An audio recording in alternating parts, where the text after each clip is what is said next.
Derivatives trading involves substantial risk of loss and is not suitable for all investors. Past performance is not necessarily indicative of future results. So stressful when the world's on fire.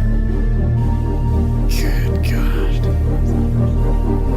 I can't look at this, guys. Like, my strategy is you buy it and you hope that you got a good spot. Yeah, but we all think you're crazy. You don't fight this. No way. The markets are freaking out and you don't think that anything is wrong? Come back tomorrow and I'll lose it all. Should be fun. Good morning, everybody. Hey, Welcher, right here, bright and early. So I'm having a little bit of trouble with NinjaTrader this morning, so just bear with me here as I try and restart it. Every once in a while, it'll do this thing where it's like, oh, we're not gonna start. Maybe there's something broken in my workspace and I need to rebuild my workspace. I don't know. But let's see. I just killed it. Let's see if it pops up this time.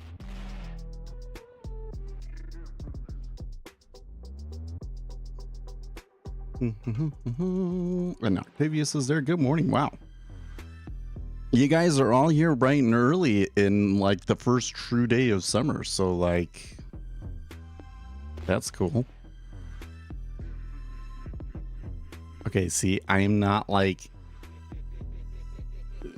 the control center is not popping up. That's not a good sign, right?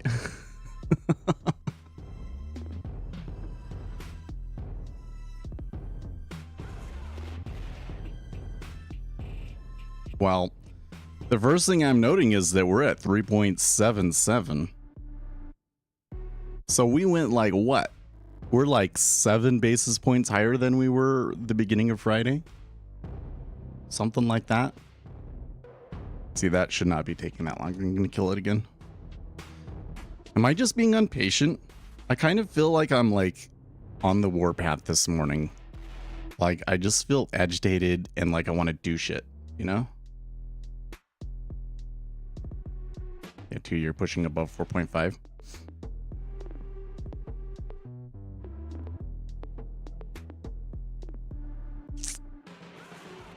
Okay, that crashed before I could kill it.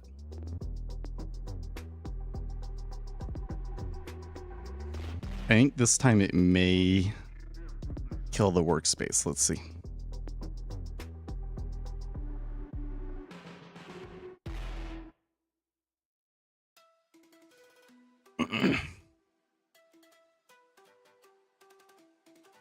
Well, let's see here. We do have ISM services PMI today at 8 o'clock, which is a significant number. So, hey, there you go. Now it's starting up. What was with that?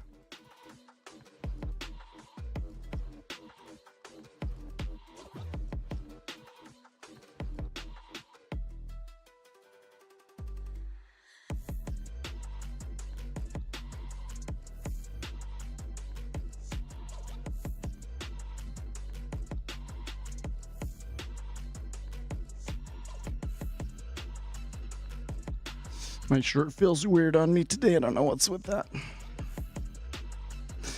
Why am I, is there something weird with me today?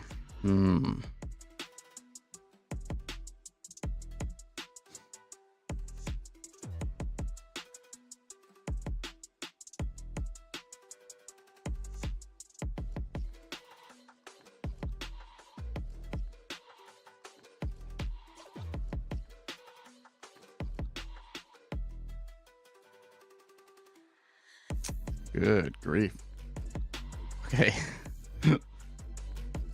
Oh man, I just did that and then it went back down. Okay, cool.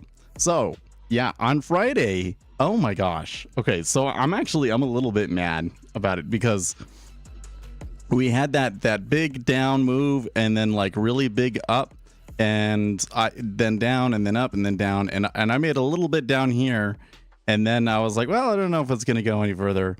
And it just, you know, and it didn't really start going until after our stream, but like later in the day, man, it just went. And now here this morning, a little bit further. Now, Granted, this is a retracement of some of the up move of last week. Okay, so let's keep that in mind. We're still kind of in, an area where there's been a bit of fight. And it's not, there was a lot of activity before Friday, right? And we got services PMI today. So Treasuries may still be active today. Equities up and kind of consolidating this morning. See, I'm going to have a sneeze attack now. How many times do you think I'll sneeze before I get it under control? Okay, so the big thing on the S&P 500 is that Apple has their big event today where they unveil their augmented reality goggles. So, yeah. Market might be waiting for that. Oil. Oh man, oil. So the Saudis cut their oil output because they say that the price of oil is getting too low. Now, this risks them losing some market share to other countries, but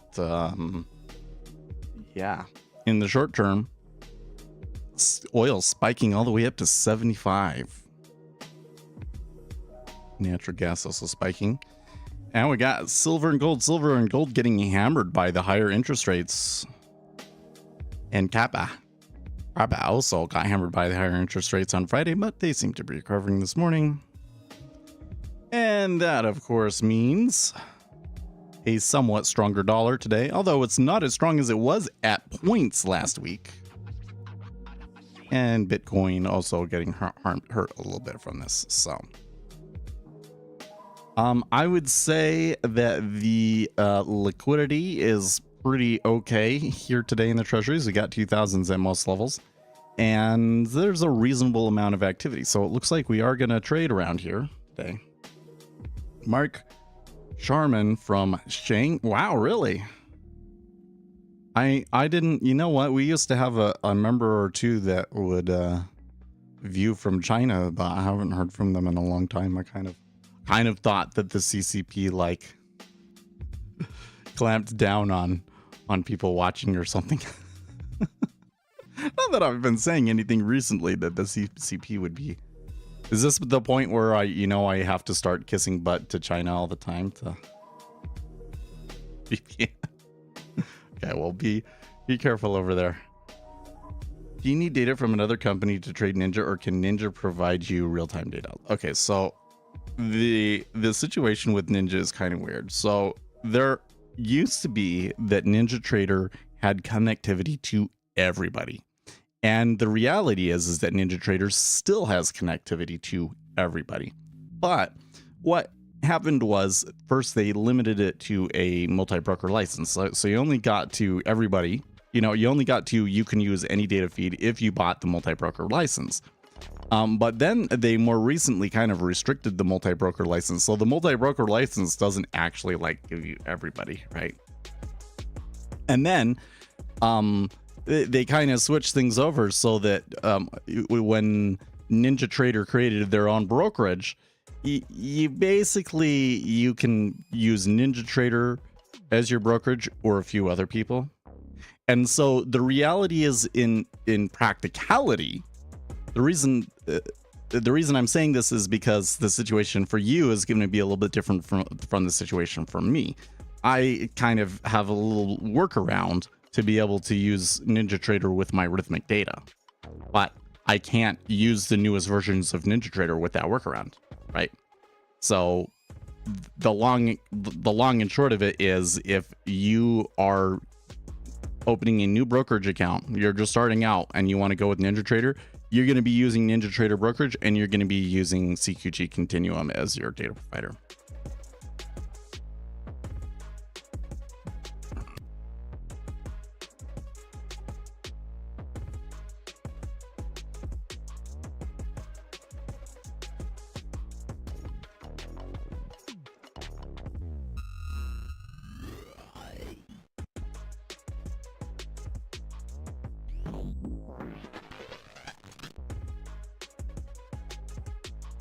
So last night, my son, he woke up pretty late yesterday anyways, and then he went to bed at 8 o'clock, but he only slept for an hour and woke back up.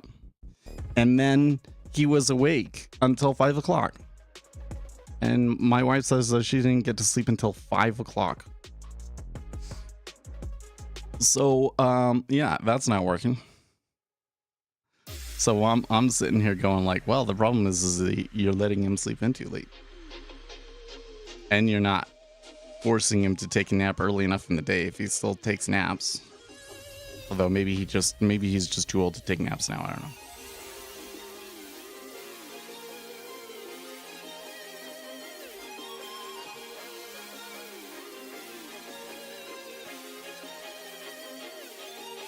But I think I'm really agitated by that. I think I'm really agitated by some of the behavior of my older kids.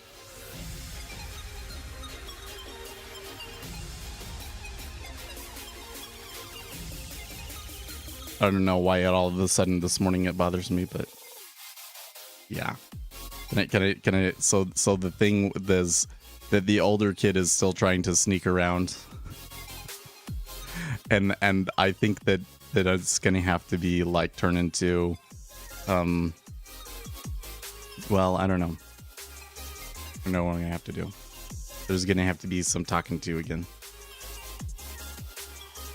Like before it was like, well, I don't know what I'm gonna do about this. Now it's gonna be like all of the friends are gonna have their parents get a call. That's what I think is gonna happen. He's 15. Nothing new happened. It was just that all of a sudden now today it bothers me. Like my brain has been processing it and it's decided that I can't just like sit. I shouldn't just sit here and kind of watch and see what happens. I predict you have the wins this year. No, I don't think so. I think I have enough kids now.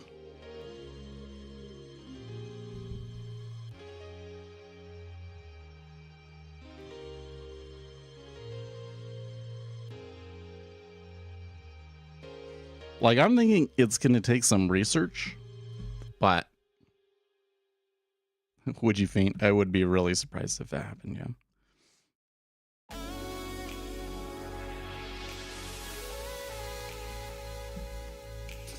I honestly, we didn't necessarily know at the time, but now that we know, now that we've had Asher and Asher's had so much problems, I don't think that it would be a responsible thing to have more kids.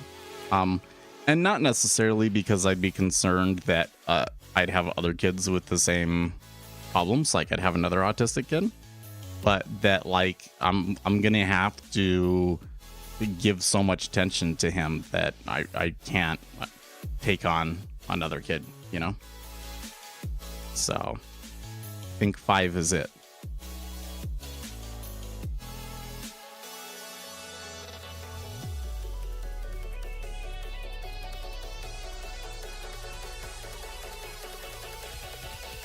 Yeah, the dollar does look strong at the moment, doesn't it? It's kind of strange that we're seeing interest rates decline a little bit as that happens, but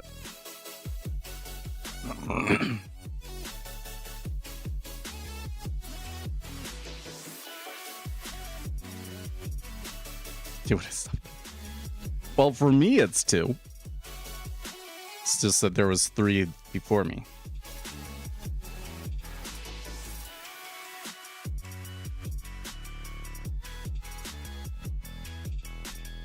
There's some real activities. So you're pointing out the 1718 by 14. I don't see like a single order that's large, but I've also seen a 1607 and a 1958 at that price as well. How come it doesn't show me the times on those, by the way? I'm gonna change that. Let's see here. Time.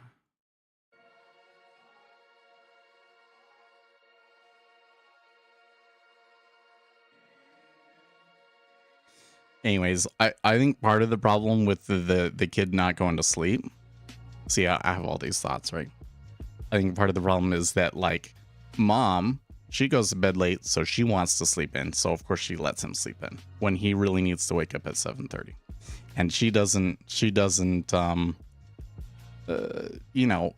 she can sleep in. So it's like, well, why can't I sleep in? Whereas my attitude is, if you go to bed late, you just lose that sleep.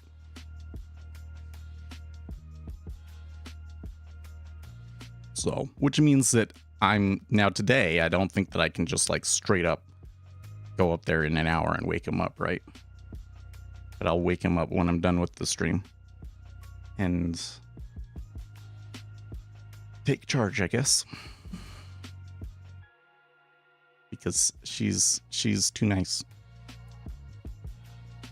Can't do sleep schedules like that anymore, where you just kind of sleep in.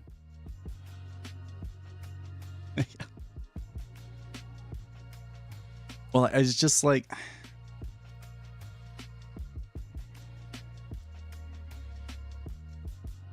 I feel like that she's very nice and really sensitive, and she's not strict enough for him. And I've kind of come to the point where I feel like I don't care if everybody hates me, I'm gonna fix this problem. These two problems.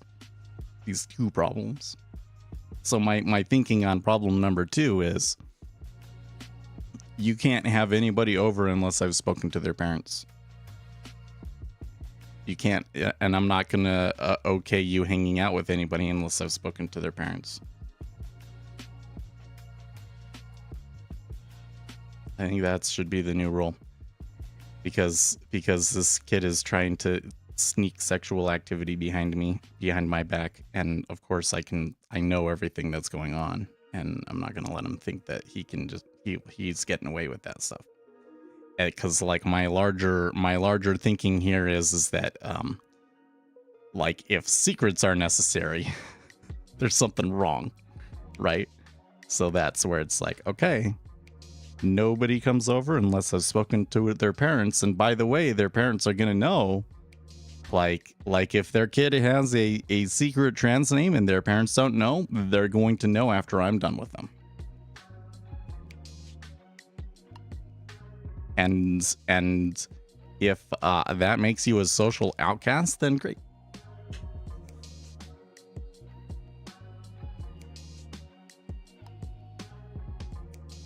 Yes. That's what I call it.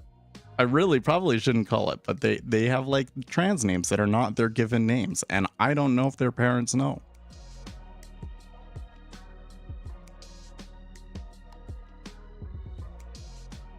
No, it's not Utah, it's just my kid.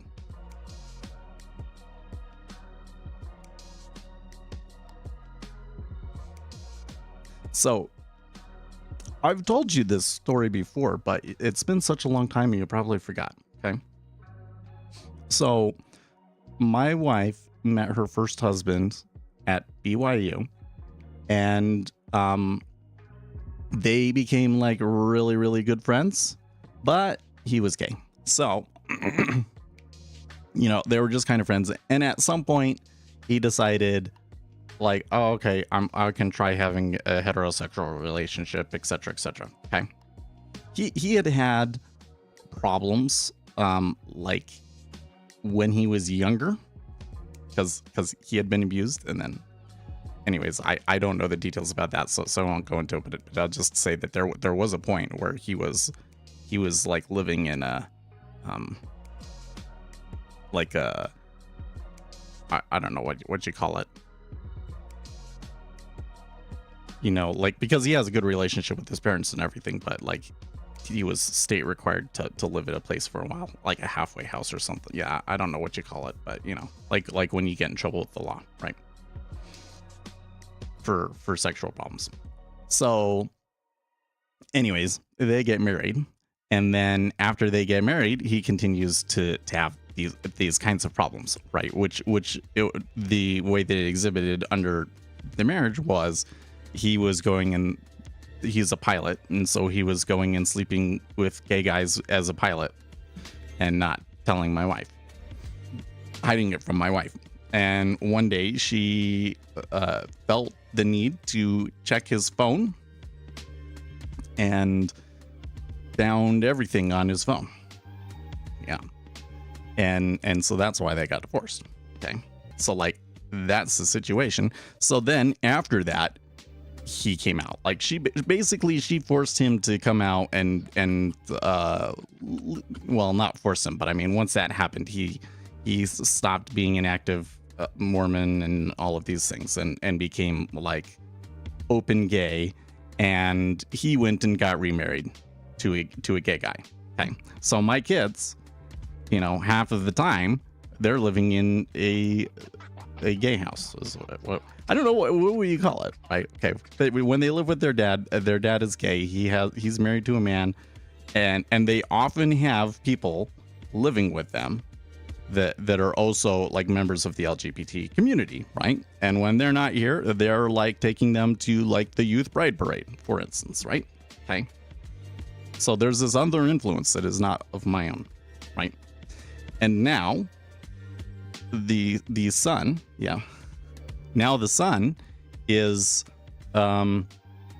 you know, like everything was fine through COVID. And like the crazy thing is that when I first met them, like the son was like crazy conservative. Like you've been watching crazy shit on YouTube, conservative. Okay.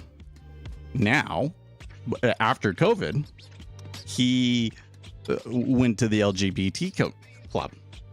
Not because he thought he was gay or anything, but you know, to be supportive or whatever, right? And then what ends up happening? Like, oh well, to fit in, you say, oh well, I'm non-binary or I'm pansexual, right? So he's pansexual, and so then what happens? Well, maybe he's had some gay relationships. I think he's kissed like a biological boy, but most of the relationships that he's having are with trans men, which is to say girls that identify as men but haven't had any kind of transitioning, and their parents don't know, right? Or well, I don't know if their parents know. I suspect that their first one, their parents, I don't know if their parents knew, but I knew that their parents suspected that something was going on, because the first kid, their daughter was a lesbian or whatever, and so the dad eventually kicked her out of the house when she was like 18. When she was 18, I think he kicked her out of the house because he didn't like that and he didn't want to have the influence. But then apparently she did have the influence, and now the sister is following her in her footsteps, right? Okay, so then he clearly suspects or knows what's going on, so he takes her out of the school and takes her to another school. Which, guess what? That doesn't really solve anything, because you just go and find the trans people over in the other school, right? So he finds so the son finds a new girlfriend, right? And this girlfriend has a girlfriend, brings the other girl, and then that's the whole story that I was telling you about the other day, right? So yes, I don't think that anybody was groomed per se, but I think that my how do I say this? I think that they're highly susceptible to peer pressure. My kids are. Like, I don't know if that's like a normal amount, but that was not me. That's not me.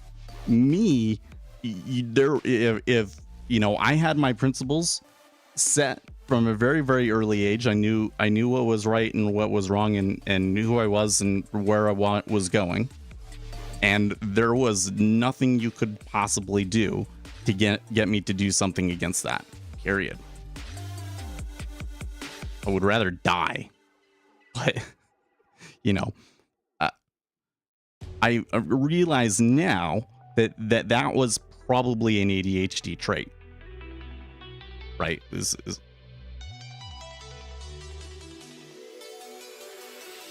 Well, I don't think that the quote unquote pride parade that you're talking that they went to was a kink festival. I think that it was mostly just a bunch of kids and supporters parading in you know, shirts with rainbows on it. I don't think that was, it's one of those parades, let's say.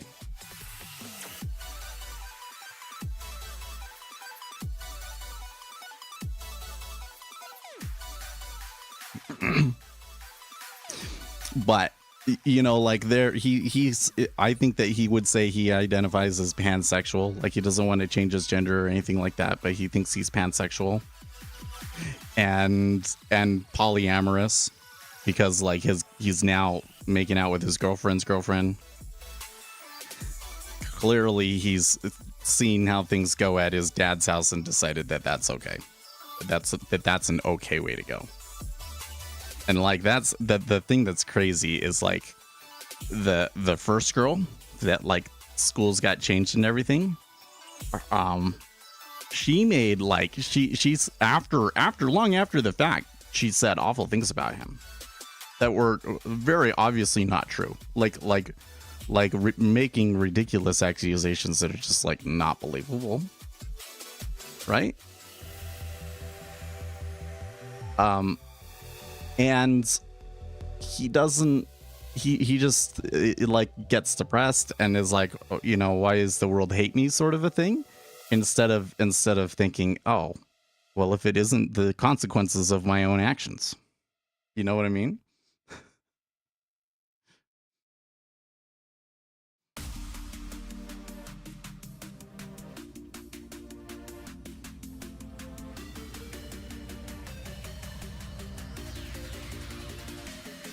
Way sex. Well,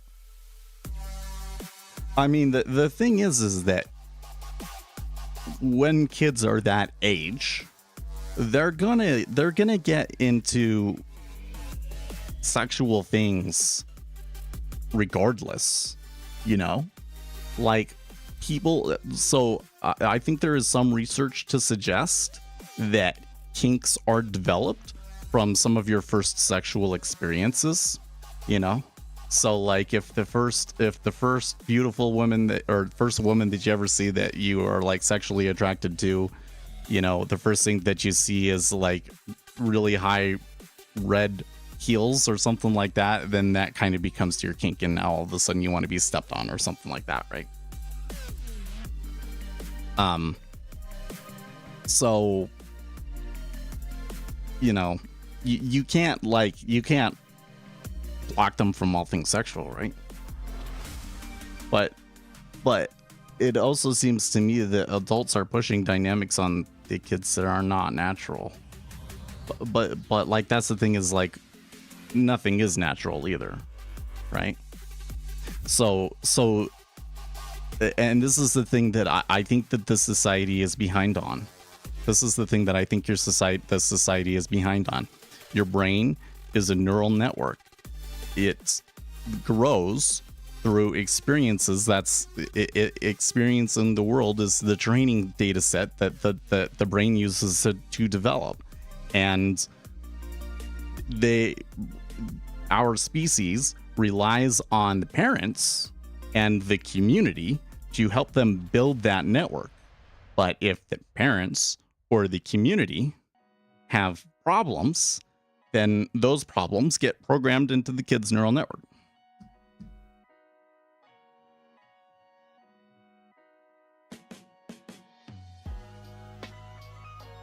Yeah. Well, I don't think that it's a good idea to be so the challenge that I'm or not the challenge, but the thing that I'm thinking about right now is, okay, so I need to go back and make a logical argument first for why sexual promiscuity in high school is bad, right? You know, because we know that like because the issue that I'm gonna have, or I think the argument that's because the thing is that there's an argument being had here, even though it's not explicitly out in the open between me and my wife and this kid, right? And we say, well, you shouldn't be sexually active until you're an adult. And dad at the other house has said that too. That's the other thing is I think that dad at the other house is naive about how his behavior is going to affect his children.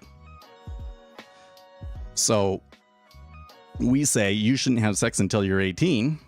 And he thinks, well, as long as I do it with the condom and it's all consensual, what's the problem?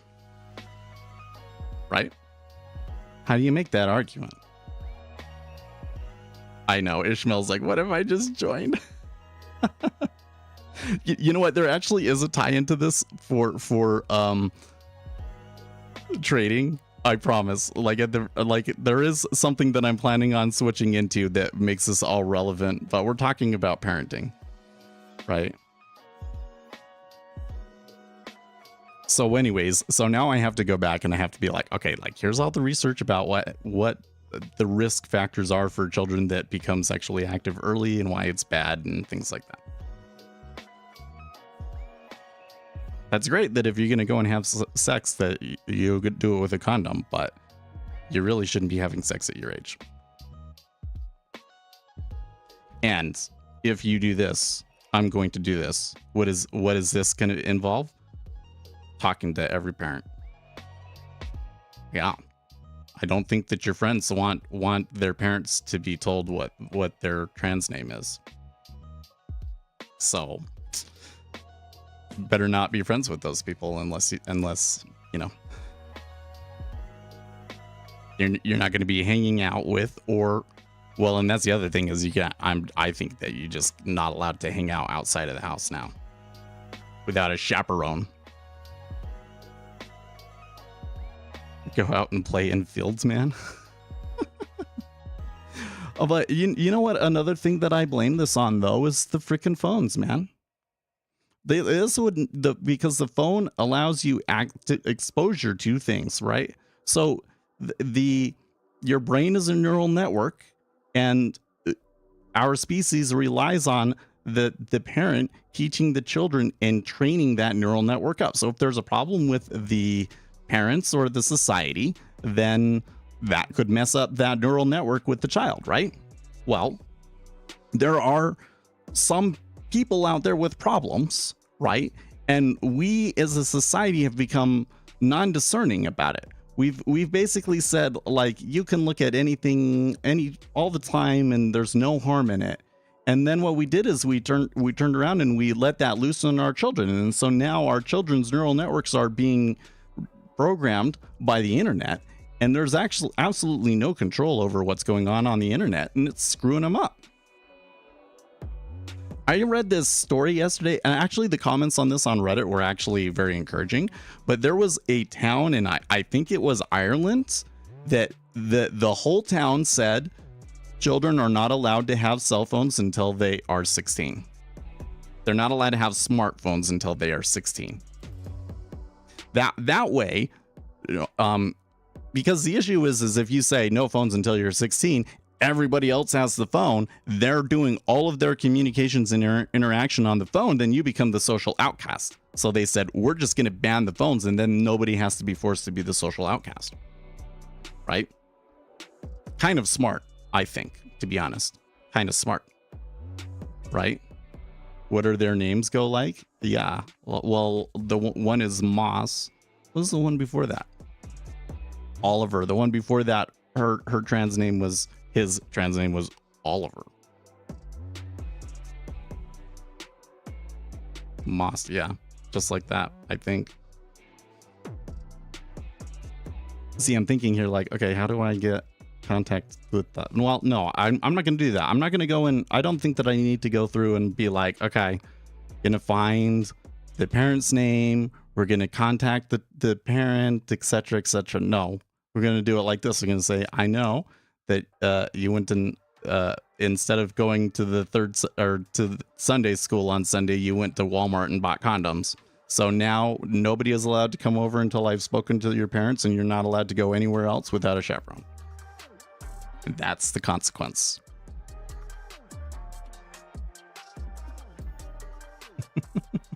Like the stuff you find under her. Anyways, so like I think the phone is a problem. And I am, you know what? I think I spend too much time on TikTok. I went through a period of roughly the last 2 or 3 months where I've spent more time on TikTok than I would like, because it's really hard for me at the end of the day to come in and do like serious stuff and read and so forth. And especially with Asher around, I can't sit and focus with Asher. You know, we have to focus on Asher, but I can spend more time. I'm going to get some cards and try and, even though he will completely ignore him, try to teach him words with flashcards, but we'll see. but I don't want to spend as much of the time on the TikTok as I have.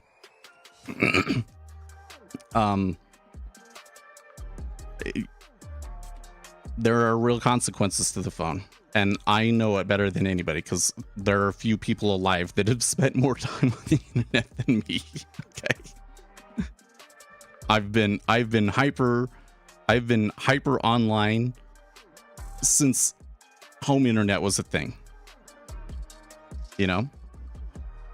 But like, here's the thing: today, Apple is going to release a product that is basically, the whole purpose of the product is to plug you in all the time, to have you are never unplugged, right? It's going to be like ski. We don't know what the product is. You know, I mean, they're going to announce it, but our understanding is that it's augmented reality, and it will be like ski goggles. It'll look like ski goggles, and it will allow you to walk around, and it will have a battery pack. You'll walk around and you will be plugged in 24/7. Here, as we're kind of realizing all of the negative impacts of the internet and so on and so forth, right? And they want us to be even more plugged in. So the market is all waiting on what product Apple is going to release. This product is either going to completely change the world, or it's going to be the biggest flop of all time. And if I'm honest, I hope. Why does anybody need that? I don't know.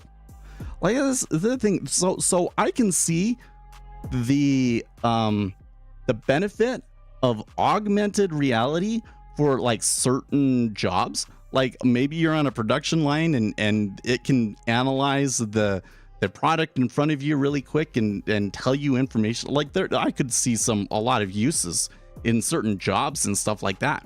But like the everyday person, all it will do is allow you to be plugged in 24/7. Wasn't that Google Glass? Yeah, I guess it kind of was Google Glass, wasn't it? Kind of was Google Glass.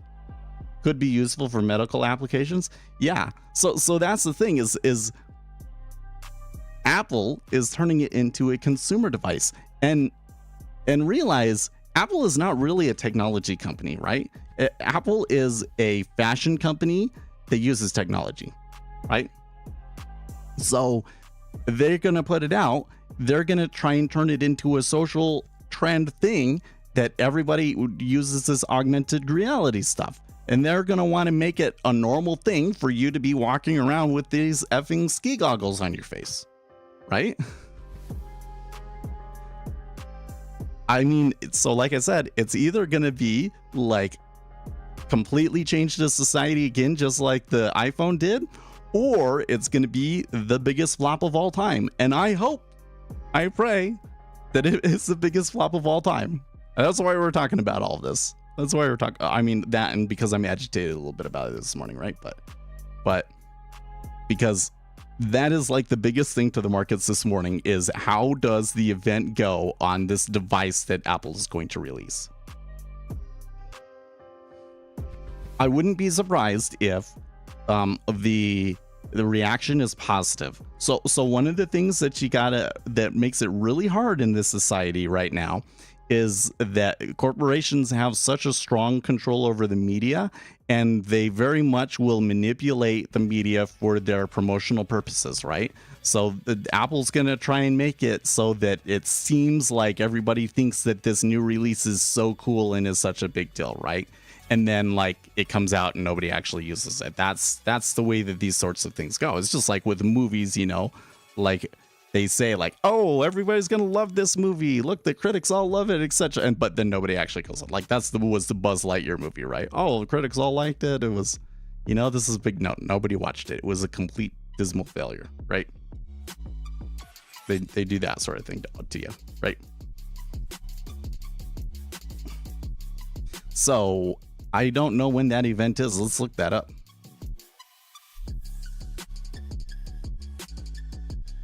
Apple event time. Okay, here we go. What time it is, where to watch, etc.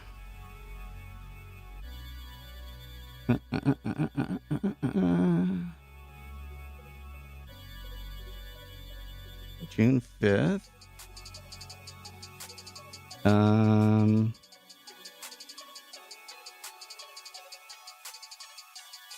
Mexico City time. Yeah, so it'll be 11. It'll be 1 o'clock Eastern time. It'll be 1 o'clock Eastern time.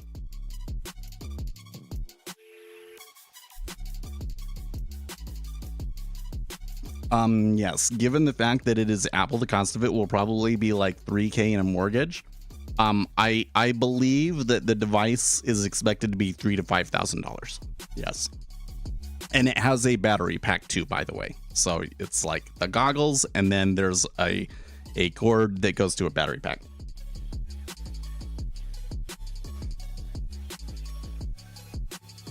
I don't know, like the thing is that in the long run, this change probably is coming, right? Because Elon Musk is already working on neural implants, right? So at some point, our brains will be able to directly connect to the silicone, and then that really happens, right? That change really happens, and it's a concerning change because we as a society don't understand the neural network nature of our brains and how the brain develops with that, and the impacts of connecting your brain to silicone, and how that would affect the development of that neural network. And it's a little scary. It's a little scary because I do think that we're kind of introducing, like, you know, it's like a virus, you know. Viruses can cause cancer, right? So it's like this, you're injecting this little idea in here somewhere, and then somewhere along the line it explodes into this huge thing, you know. But to the markets, that it's going to be a driver here, because if they have like some killer app, that's the thing, is they're searching for a killer app. If they unveil an application for this that is like so cool that just everybody wants to go and get one, right? And the reaction to this is positive. Apple is going up. The S&P 500 is going up, right? And if everybody thinks that it's lame and why would I walk around with Google strapped to my head, which is what I hope they do, then Apple's going to get crushed and the market's just going to tank, right? Yep, Neuralink has been given the go-ahead for human testing. You're right.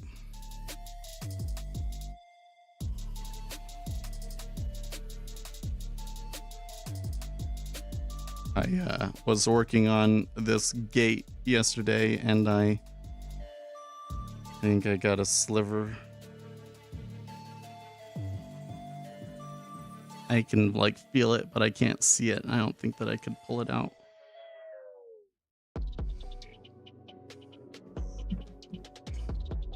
And it really makes you think about how you spend your time, right?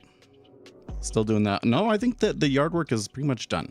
So I had all of this gravel that I needed to get onto the, move to the side of the house to prevent anything from growing over there. I did that, and that looks all good. And so I think that this summer's projects are done. There are still things that I would like to do. But you know, I had set a certain amount of money aside to work on the project and everything, and we did those. So we used it. We're done, and I think that I can relax for the rest of the summer.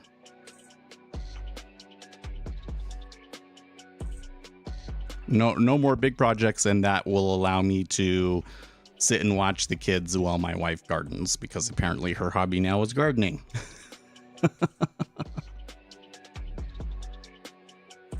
Brain simulation is another thing. Well, you know, the interesting thing about brains is like, okay, so we can like map out, we have the technology now at least to like map out where each individual brain cell is and like follow the electrical impulses through the brain and everything. But we can't even seem to figure out like what individual brain cells are actually doing. Like a brain cell will receive a signal, but then like it does stuff with it, and we don't know at all how it determines what to do. And then there's still this thing that like people hypothesize or suspect that the brain may actually be a quantum computer to some level, that the brain cells might be making some of those decisions based on quantum physics, which is like, whoa. So it is like way beyond our current understanding. Like, we're messing with something we really don't understand. I'm not so concerned about like AI and the impact on society. Like a society is pretty resilient and we can adjust. And you know, if things go awry, we will adjust. It will take time. There will be some people's lives, maybe our children's lives might be, you know, have some real problems because of artificial intelligence. Eventually we'll figure it out. But this other stuff, I'm seeing you know, things being baked into the development of our society that will affect people for generations to come, because basically, like, now you've ingrained it into your kid. You know, like if your kid spends too much time on their phone and on social media, right, and it messes up their development and causes, you know, limits their success because of social media, let's say, they're gonna grow up and they're gonna teach that to their kids, right? So that's a problem that will be around for a long time.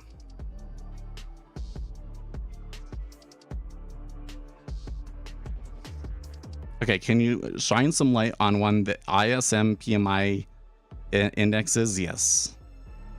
So when you guys ask the right questions, man, we got to talk about them. And that is the right question.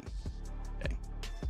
So what I would recommend is go to forexfactory.com. And I think that this is like the homepage, but if it's not, you can just click on calendar and it will give you this economic calendar. Now, there's a lot of different economic calendars, okay?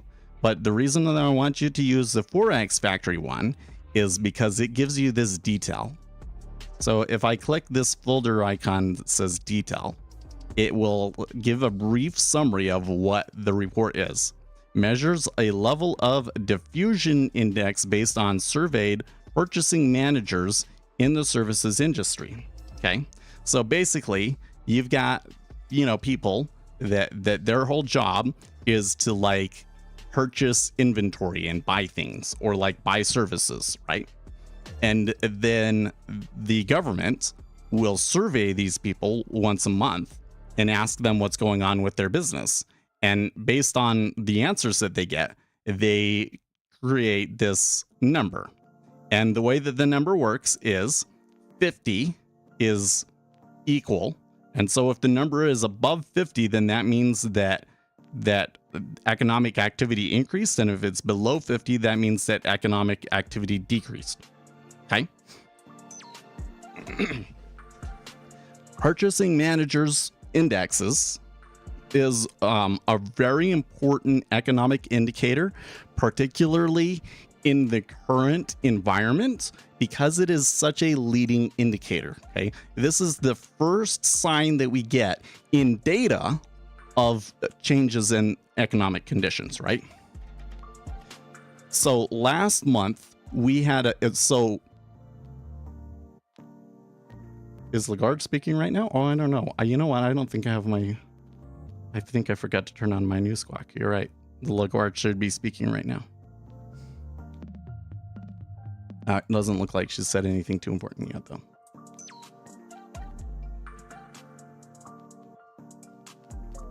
Okay, so anyways, and the color that I would give to it, you know, like the current situation that you should be aware of, is that manufacturing has been in contraction for many months. I think it's almost been 6 or 7 months now, right?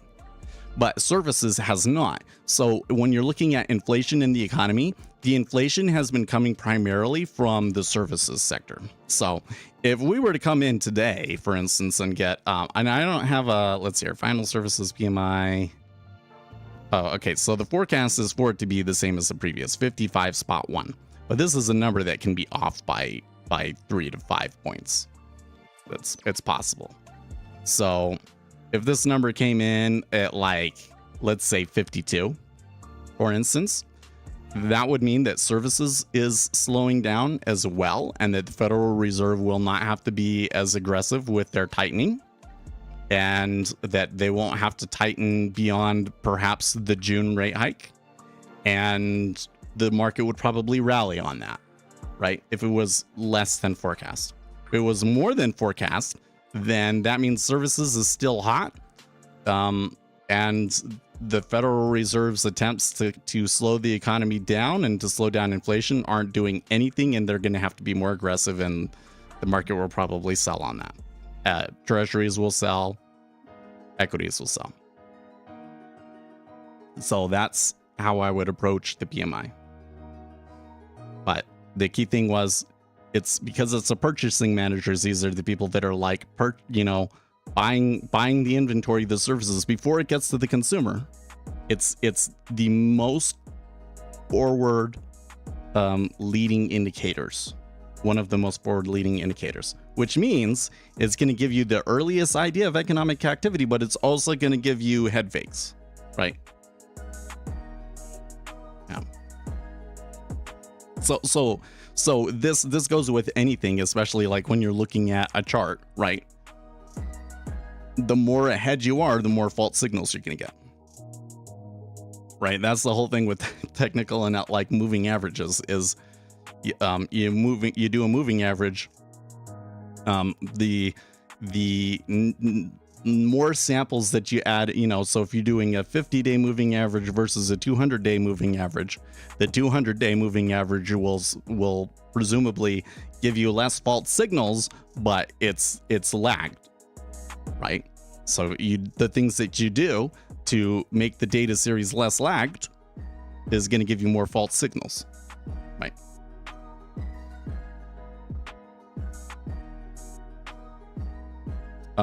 So one other thing I forgot to mention here is, so again, if you click the detail button, it will give you these specs. There's also a link here that says latest release.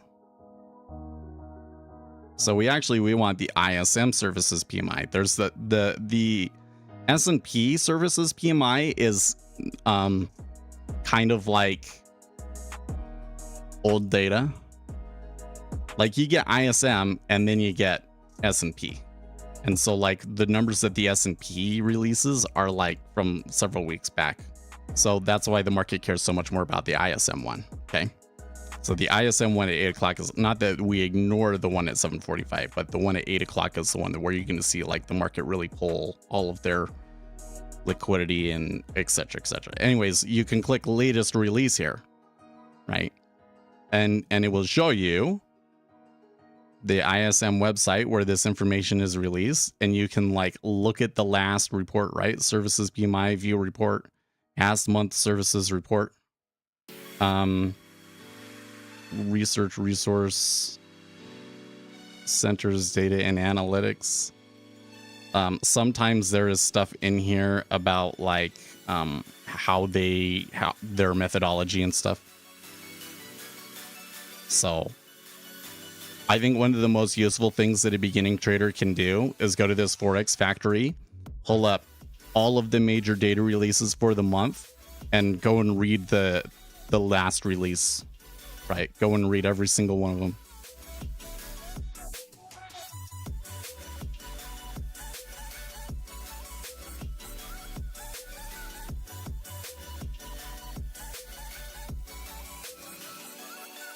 What's this? Nassim Taleb. Below is a collection of mostly quant finance books taken in an undisclosed quant group. There is no single book that is not a linear combination of other books, except for, of course, certain works of a certain author. What do they got here? Let's see if I can open image in new tab.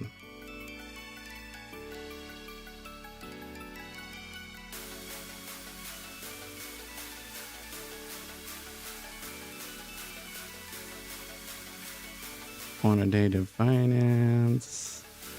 Martingale methods in financial modeling.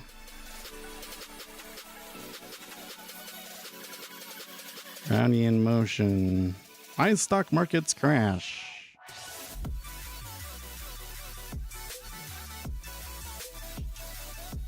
There's a lot of books that all kind of seem like they're all about the same general thing.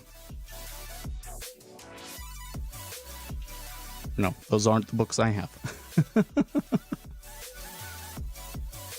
I have a bunch of books though. Well, I don't know. I got a couple of books that I read. I went and I purchased the stuff for the series, so I'm going to start doing that again. I'm not going to stop reading the stuff about machine learning, but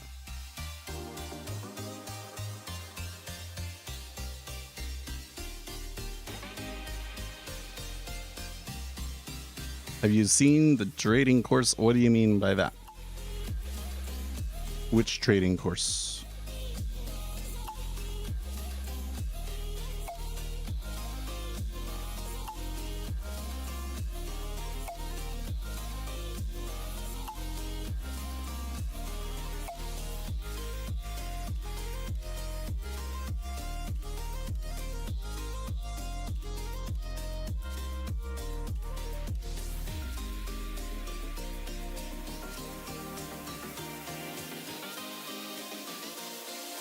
Okay, that's interesting.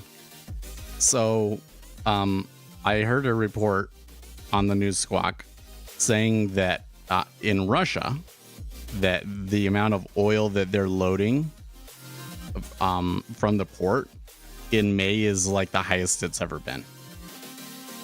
So, I'm wondering if Saudi Arabia cutting oil, that Russia tries to take advantage by just outputting even more to try and make money.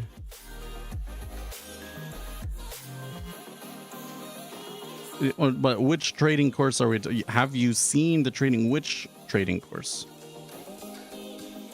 Probably not, because I just ignore that shit.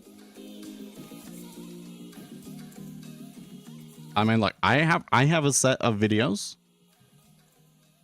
about order flow and trading, and the hope that I have, you watch those and you read my PDF, and then you go and you read the primary sources that I derived all that information from, right? I think that that's what's necessary for you to become a good trader. If I like just turned it into a course, I don't think that you'd be getting what you need. What you need is you need to be able to read the primary sources and understand how to translate it, because the market's it's a moving target, right? It's a moving target.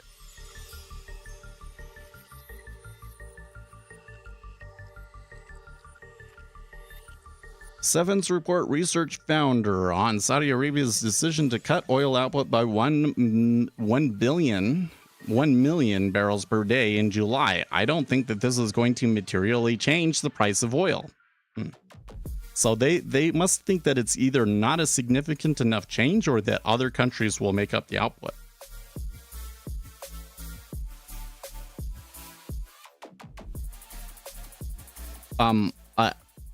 I find this interesting because this could potentially impact the Ukraine war.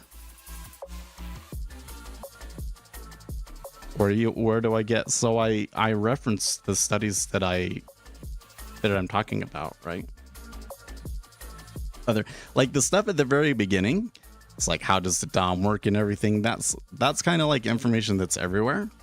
The things at the beginning, like catching the edge and icebergs, dealing with large orders. A lot of that is maybe a little bit more experience based, because what I'm doing is I'm just explaining to you, these are the different situations that you'll see, right? I'm not trying in those videos to say, here's a pattern and you trade it and yada yada. No, I'm just trying to help you understand what you're looking at, right? And then in those last two videos in particular, the stylized behaviors of markets and the inelastic markets hypothesis, is where I go into some research studies and I show you some information about why we see the dynamics that we do that you can potentially use as edge, right? And once you understand those things and you understand how to read that research, then you can potentially conduct your own research and or read new news sources. By the way, you know what? I haven't looked at, it's Monday. I think Monday is a good day to come in and look at this stuff, to come and look at the quant finance section and see if there's any good good news studies. Optimal execution in speculation with trade signals. I think that one is an update because of that title seems familiar. Okay, so this one right here is by Jean-Philippe Bouchot was a part of it, although there's a bunch of people involved in here, and I can summarize this one for you.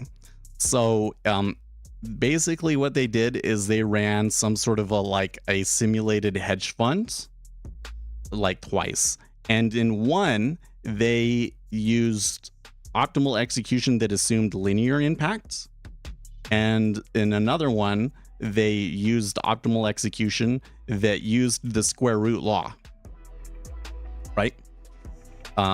And what they found was that optimal execution that includes the square root law basically doubled their profits.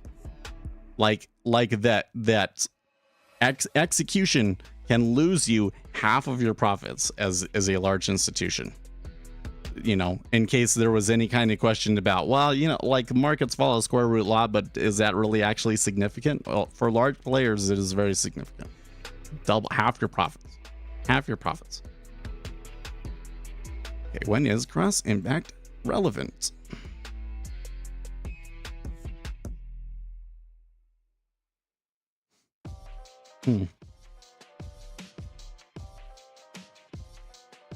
Statistical finance, risk management. There's so many. I just got through all of these. Computational finance. Usually these other ones though don't make much sense to me, at least.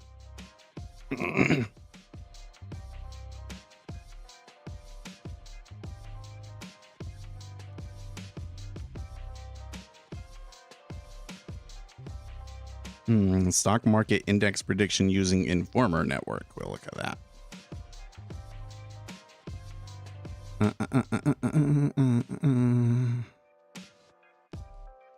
Application of deep learning in financial market prediction has attracted huge attention from investors and researchers. In particular, intraday prediction at the minute scale of the dramatically fluctuating volume in stock prices within short time periods have posed a great challenge for the convergence of networks. Results. Informer is a more novel network, improved on Transformer with smaller computational complexity, longer prediction length, and global timestamp features. We have designed 3 experiments to compare Informer with commonly used network LSTM. That's I forget what it stands for. It's like there's a long-term prediction and a short-term prediction, and it uses those together. Transformer and BERT on 1 and 5-minute frequencies for 4 different stocks / market indices. The prediction results are measured by 3 evaluation criteria. Informer has obtained best performance among all the networks on every dataset. Network without the global timestamp mechanism has significantly lower prediction effect compared to the complete Informer.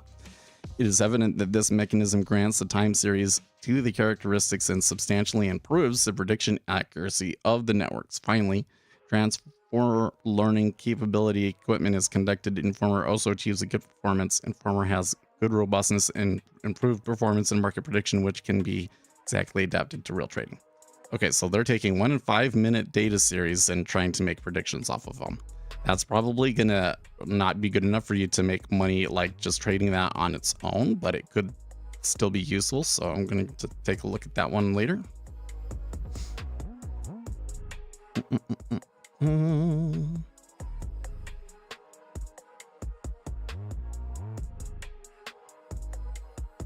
There's another one that's kind of a similar sort of a thing, but I can only, maybe I'll come back on that one.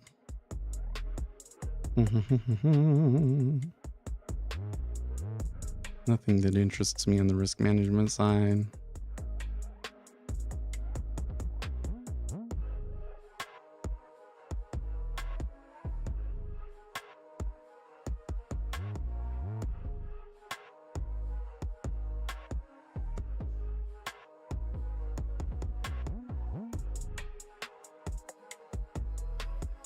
Okay,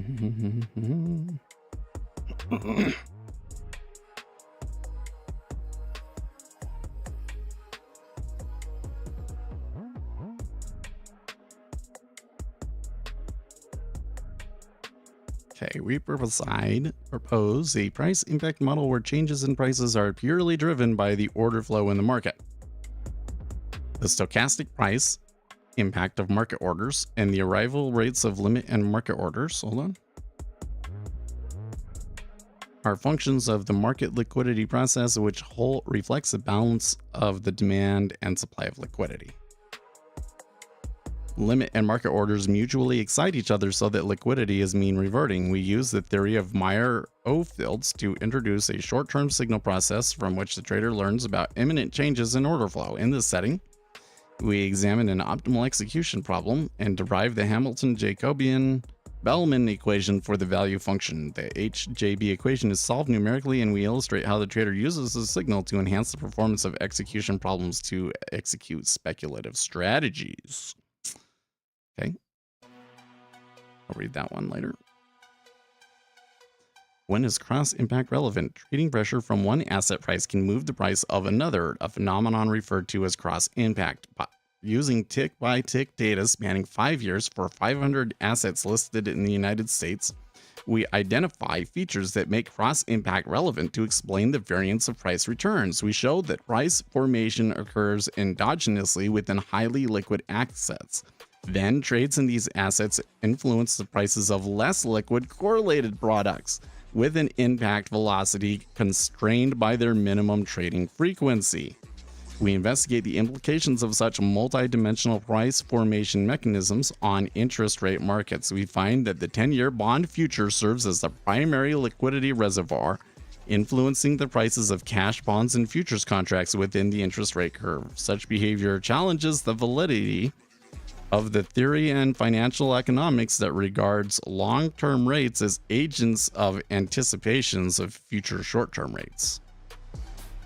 Oh, because they're saying the 10-year is the primary thing and everything is taking their signals from that. Gotcha. Oh, that is actually interesting. But it could be the same thing. Like, you go into the 10-year and you say, okay, we just had a change on the short-term rates. What will that impact in the 10-year? And then everybody else is basing, doesn't do that calculation. They just go off of what the 10-year did, for instance. Okay, I read that one. So we got 3 to read today. By the way, we're seeing a little bit more downside action here now. I don't know if it's a significant amount. We saw more buying up through here than we have seen this selling through here. So I think I'll probably not make too much of it.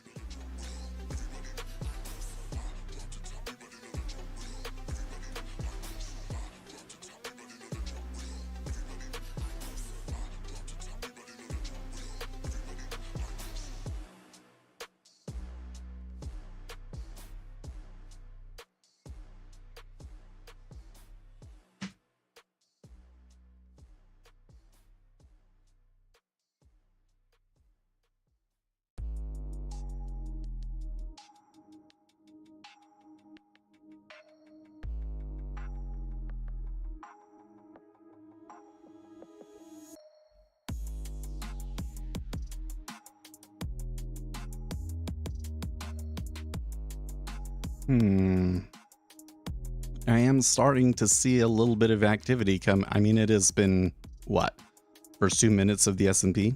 I didn't hear the bell sound. I think that sometimes it gets like canceled out or for whatever reason doesn't go off. Is there a problem with that indicator?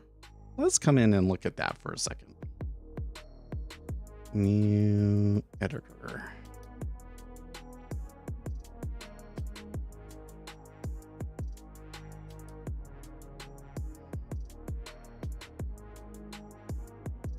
It'll be in the free line at time.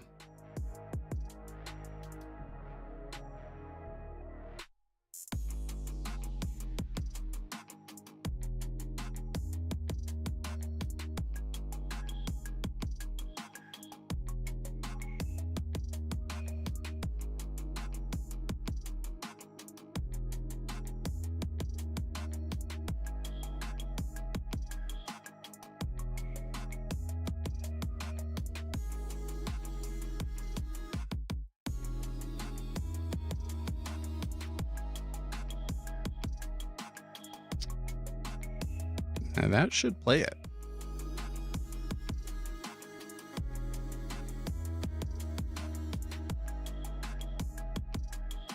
And it did print. It did do the print. So maybe it did go off and I just didn't notice.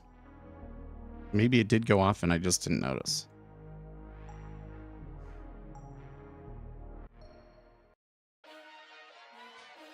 All right. Oh, there's some significant selling delta on that. Open despite them moving up. That's curious. About 3,000 contracts, almost 4,000 contracts. That's actually a lot on the S&P for the open. Oh, what's this on Zero Hedge? You have to see this to believe it, how the BLS data is being manipulated.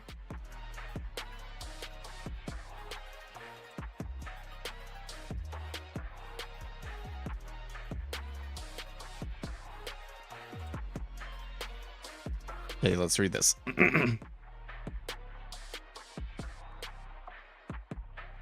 ZB like, yeah, well, it's flattened considerably here, isn't it? Like the 30-year like really moved. Okay. From Zero Hedge, on Friday we pointed out two bizarre aspects of the latest jobs report. While on the surface of 14th consecutive payrolls beat, which came well above the highest Wall Street estimate, merely the latest Six Sigma event in a long and illustrious list of impossible events spewed forth by the politicized Biden administration was impressive. It was also very much improbable considering the latest sharp divergence between the establishment and household surveys, which in May was a 649,000 difference. And contrary to what some apologists argue, it was not due to fluctuations of self-employed workers, which have been quite steady in recent years. The other striking finding was that Biden's repeated self-praising, all new jobs since the COVID crash have gone to foreign-born workers, as Biden's BLS itself admits. Foreign workers continues to go up and native-born workers are still below pre-COVID highs. Unfortunately, when dealing with an agency as shady as the Bureau of Labor Statistics, there is more. There's always more, and this time it wasn't us catching the Department of Labor manipulating data. It was South Bay Research, which over the weekend published a report revealing payroll model manipulation is hiding the real labor story, prompting the question, what is the BLS up to? You missed. Yeah, well, I don't know if I want to take it, man. There is, I mean, it was a decent amount of trend, and it is going to go to the session lows, right? But we've got like news in like 5 minutes, so.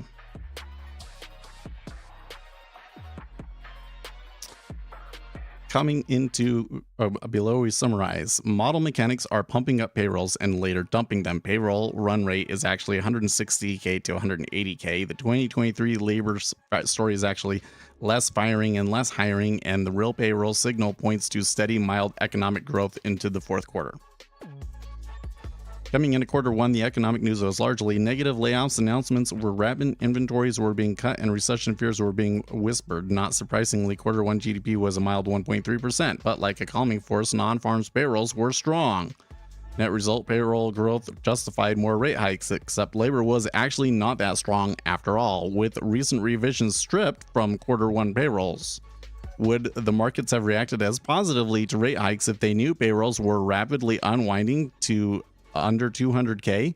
And does the market even notice the stealth revisions? That was then, this is now. Strong payrolls fits the narrative of an economy that can absorb rates higher for longer, even if the story is unwound months later. A lot trading there between 10.5 and 11. South Bay payroll forecasts the real data. As you can see, South Bay consistently beat consensus on a post-revision basis with respect to what is really going on in the economy and the labor market. We have the finger on the pulse. Oh, okay. So they're saying like after it's revised, they're closer than the consensus is. Interesting. Problem number one, the model provided a distorted view. Problem number two, the model continues to distort the underlying labor situation. How is the data being manipulated? In April, seasonal adjustment factors were unusually bullish in just 2 areas. In May, unusually bullish SAF spread across 7 sectors by following a peanut butter approach where the boost is lighter and spread across more sectors. The impact is similar but much less visible. That combined impact of inflated seasonal adjustments is 84,000. Here are the charts to visualize what is underway. Seasonal adjustment factor made durable goods. Seasonal adjustment factor in May non-durable goods. Initial services. Professional services. Accommodation. Come September, we'll see another convenient set of revisions that reverses this boost. Question mark. Spoiler alert, of course. For June, watch education payrolls. In addition to the seasonal adjustment distortion, education boosted May payrolls 50K. Apparently, seasonal school layoffs started unusually light this year. This 50K pump will reverse sometime in June or July. The real labor started less fine last high.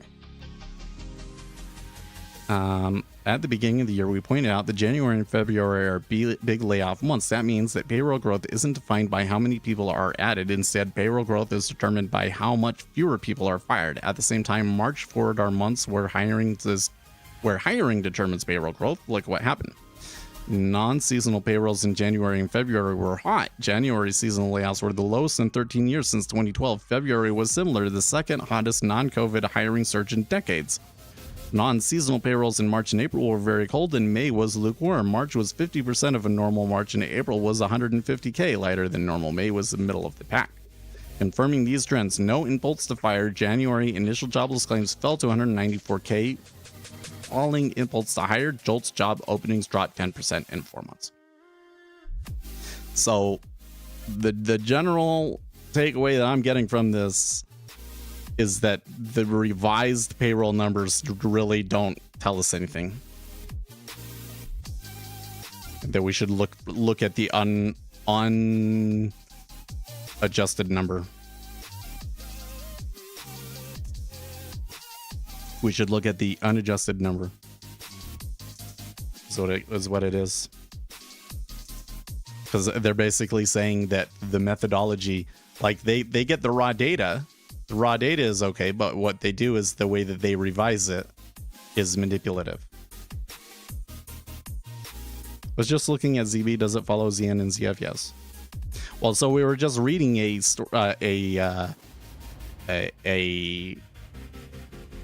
study that says that that price action tends to form in the most liquid assets and then filters over to the other assets by cross asset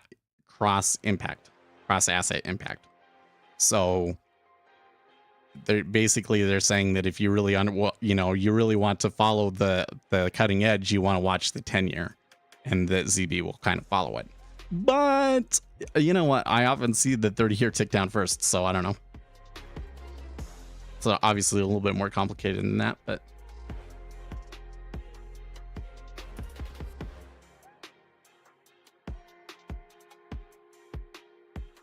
yeah, it makes sense to follow all of them. If you miss one, another might lag behind and still get a trade in. Yeah. And you really have to understand what's going on with the spread, right? This has flattened considerably.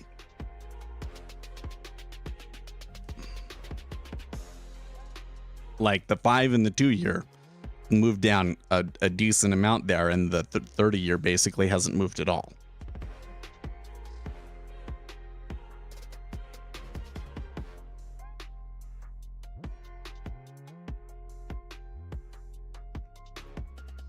And hence, if we're going to be trading micro yield futures, it's a hard trade because this one's not moving very much, because the 30-year is not moving very much.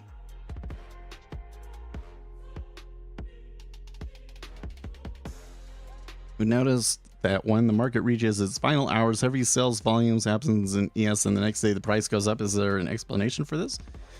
Well, so the majority of the action happens on the close. So because there's a closing auction, a lot of really large players are only able to execute the volume that they want into the closing auction. So there is a lot of activity in the closing auction.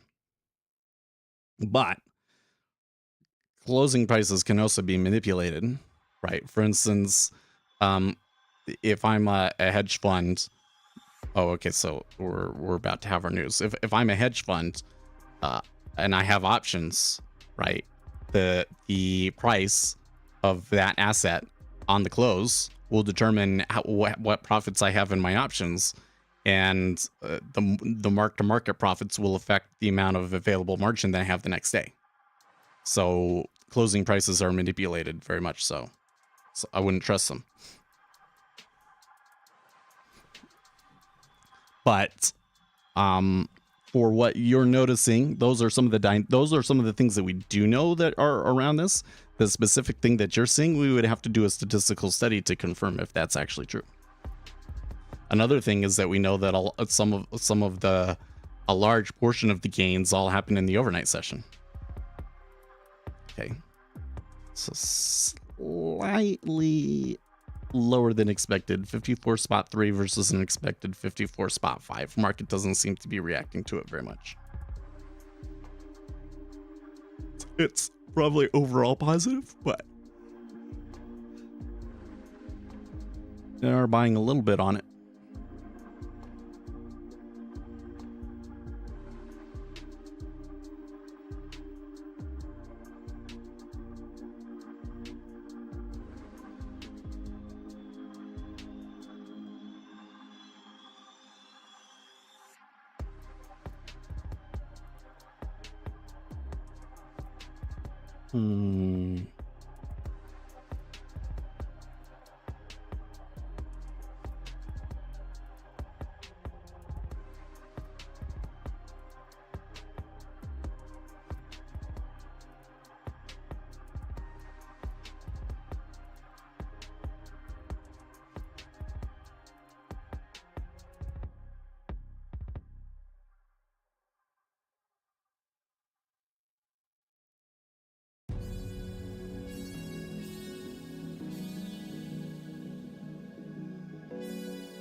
Why am I...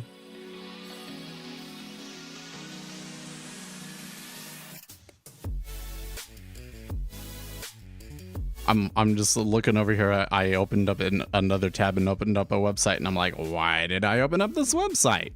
I don't know.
I am seeing a little bit of commentary for whatever reason this morning on Ukraine war.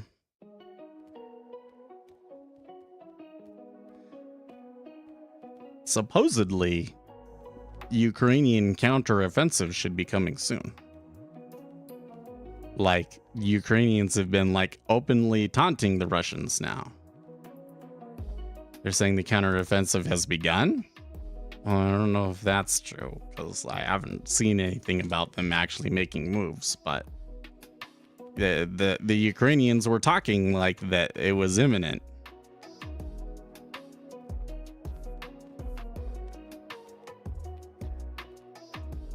Let's see here. I can come. One place that's been interesting to read about this sort of stuff is r/Ukraine war.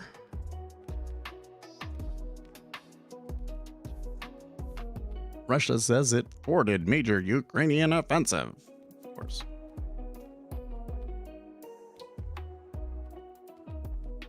One of the things was that there's a bunch of new hardware coming in, but Ukraine has been saying that they can't wait for that hardware to come in. I don't know. Let's see.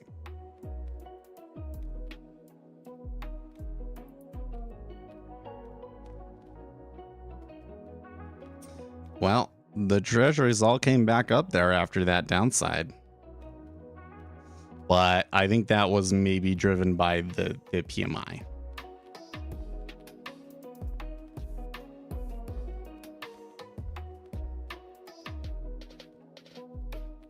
Russia's defense ministry says it has thwarted a major Ukrainian attack in Donetsk, in the latest sign that a wider counteroffensive may have begun. A video of what Russia says is the battle shows military vehicles under heavy fire in fields. Russia claims it killed 300 troops and destroyed 16 tanks. However, Moscow's claims have not been independently verified. And on Monday, Ukraine's military said it had no information about a major attack in the region. We do not have such information. We do not comment on any kind of a fake. A major Ukrainian counteroffensive has been long awaited, but Kiev has already said it would not give advance warning of its start. However, with Ukraine claiming to have made marginal gains elsewhere on the front line, there has been a notable increase in military activity. The latest reports are therefore being seen as a fresh sign that the expected Ukrainian push may have begun.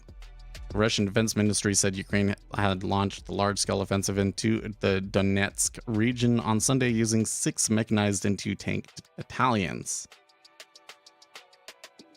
Claimed Ukrainians tried to break through Russian defenses in what Kiev saw as the most vulnerable part of the front line, but that it did not achieve its tasks. It had no success. I mean, if that was the case, then that's would be disappointing, but I would also think that there's way more to come than just that, right? So those be kind of silly what the Russians are saying.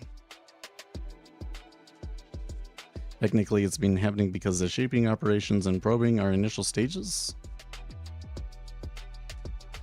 Already started when they first tested Belgorod for 2 days a while back.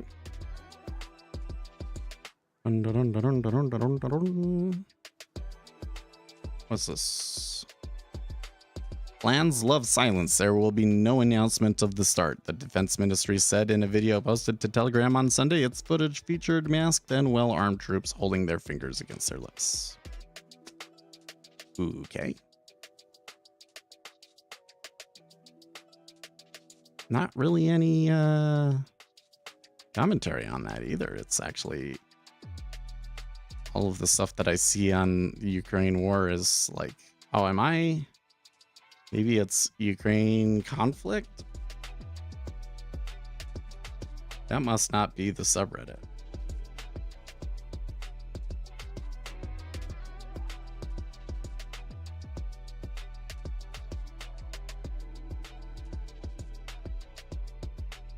Wagner's feud with Russian army escalates amid reports of not so friendly fire. I really wonder if Putin was intentionally sending Wagner into the meat grinder because he was afraid that Wagner would try and take over the country.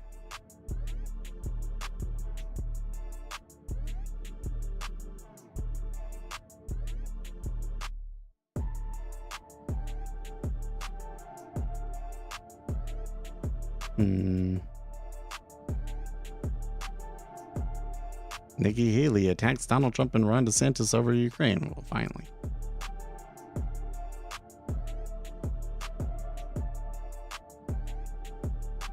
See, when it comes to, maybe this is the video that I should make today for the politics, but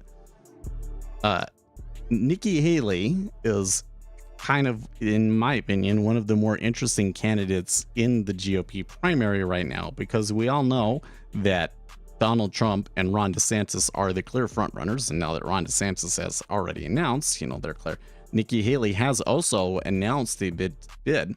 But the issue with Nikki has been that she basically acts like she is running to be vice president.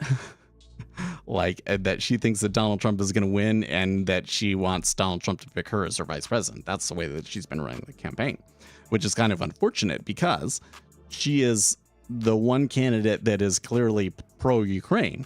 And the American public is largely pro-Ukraine. The American public does not agree with the position of Donald Trump and Ron DeSantis on that particular issue.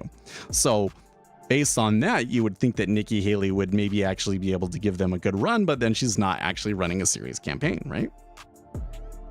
So her coming out and now attacking them both on that issue is kind of interesting.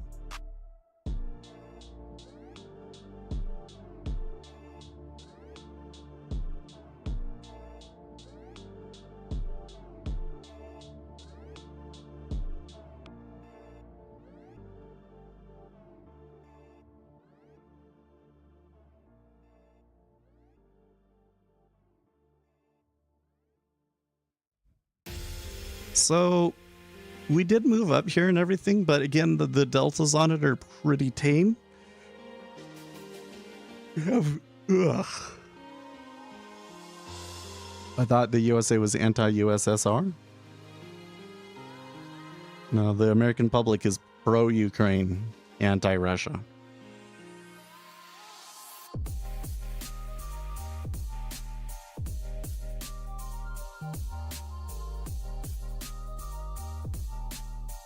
I think the reality of it is that when this conflict first began, there was a pretty strong and effective PR and propaganda push at the very beginning to get everybody kind of energized about Ukraine fighting back.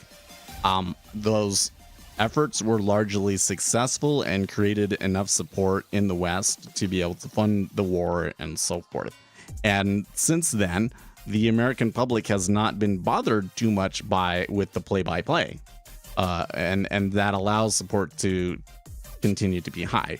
Because what we tend to find is that when you have a conflict that goes on for years and years and years, and the public is constantly getting updates on what's going on with the war and how we haven't we didn't just like totally win the war that day, sort of a thing, then the American public starts to lose interest in it. They start to move against it, and that's where you get like the sort of the Vietnam sort of thing, right? So how does this play out in presidential politics? Well, if it's still an issue in a year, it could be a significant vulnerability for the Republicans. Yeah, that's just the statistics of it. Or that's what the polling suggests, rather.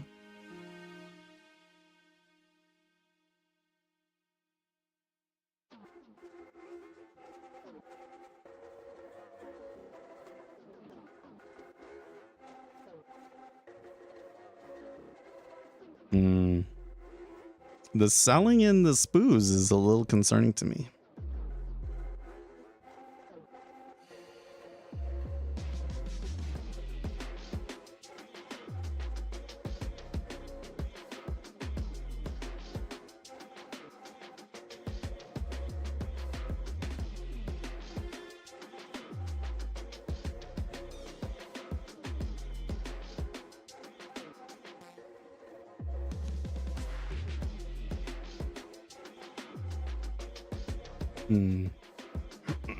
So here's what Nikki Haley said. For them to sit there and say that this is a territorial dispute, that's just not the case. Or to say that we should stay neutral, Haley told voters in early nominating state of Iowa during a televised CNN town hall event. It is in the best interest of our national security for Ukraine to win, she added. Ukraine is an issue that divides Republicans because of isolationist streak among many of the party's primary voters. Interesting.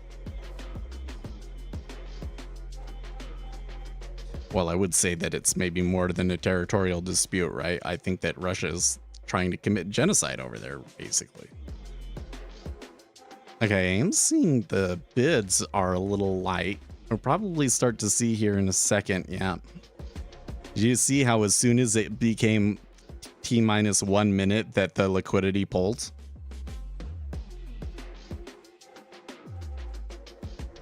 So the market's probably going to move on this.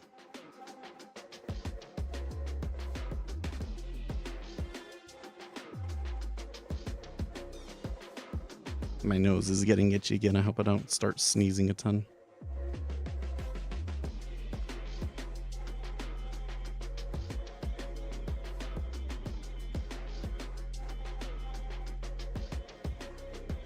What is your win rate? So I think if we looked at like my long run win rate, it's probably like 43%. But if we look at the last, well, this year, I think that we're at 45. But, you know, that's constantly changing. Wow. Okay. Wow. Okay. So the number was 50 spot 3 versus the expected 52 spot 4. And yeah, they bought that. The liquidity in the micros is actually keeping up with this one really well. So services coming back like that, that's a really positive thing, right?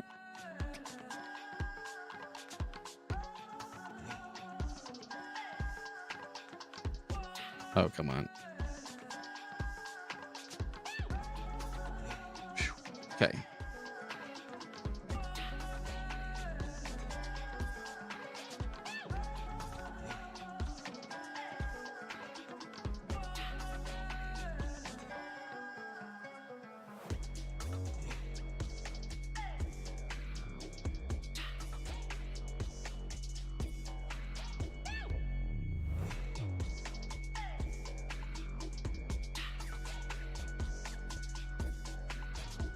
There we go. I did that. Holy shit. Did you see what just happened there? So I was like, well, why isn't anybody doing anything? So I put an offer out there. Nobody hit it. I canceled it. When I canceled it, somebody replaced me. And then the liquidity came in and everything went down to probably where it should be. Well, shoot. Okay, there's a bid.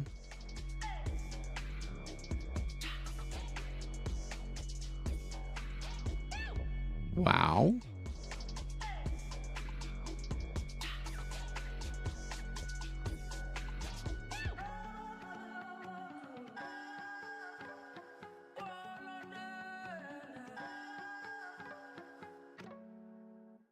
So I feel like there might be a little bit too much volatility for me to get a good trade here in the micros.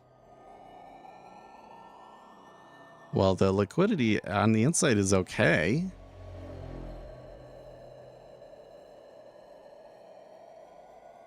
See, because they're still just pushing up. I think I'm just going to let those two contracts try and write it.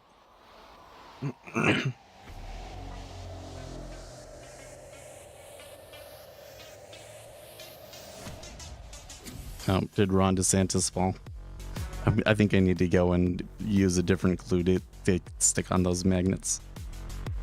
Look at that.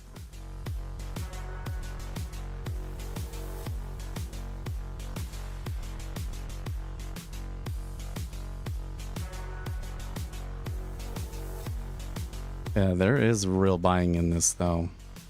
I guess I could have taken 710, huh?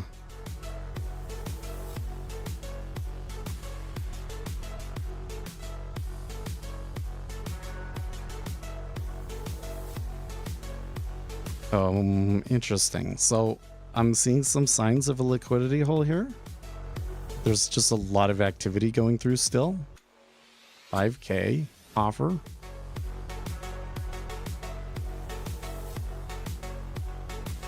Yeah.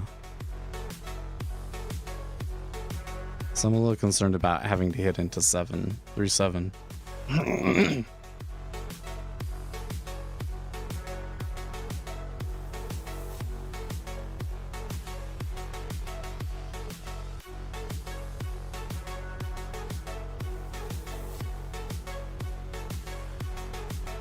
If I had an order sitting here at 3705, I don't think that that would have gotten filled yet.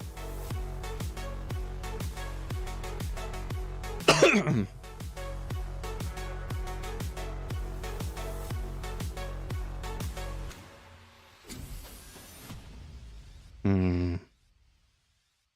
Okay.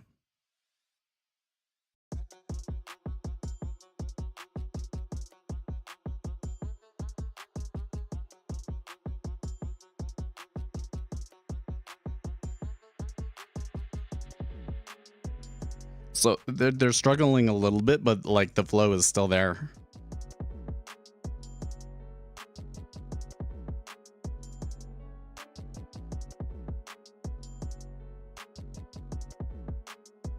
Yeah, I think that this I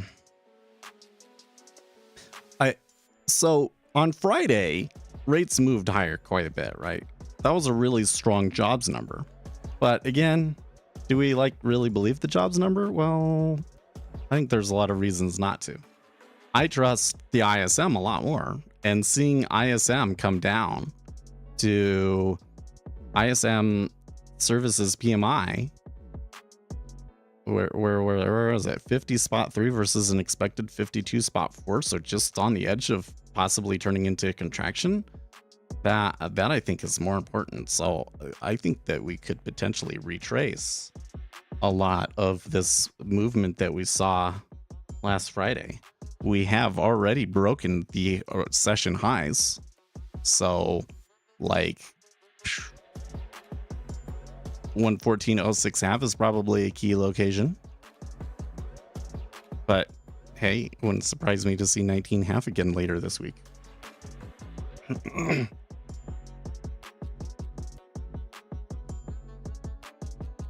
So let's just see how it goes. I have 2 contracts over here on the sim trade. So, oh man, they are just pushing. 114 even, maybe the next spot for us to watch.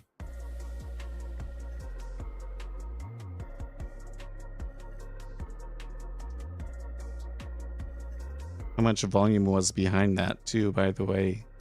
110 to 121, so about 10k. But look at the cumulative deltas, right? It bot sold. So that 10k is actually more like 50 or 60k net buying, but it was offset by some sells. That's a lot of volume that came through essentially.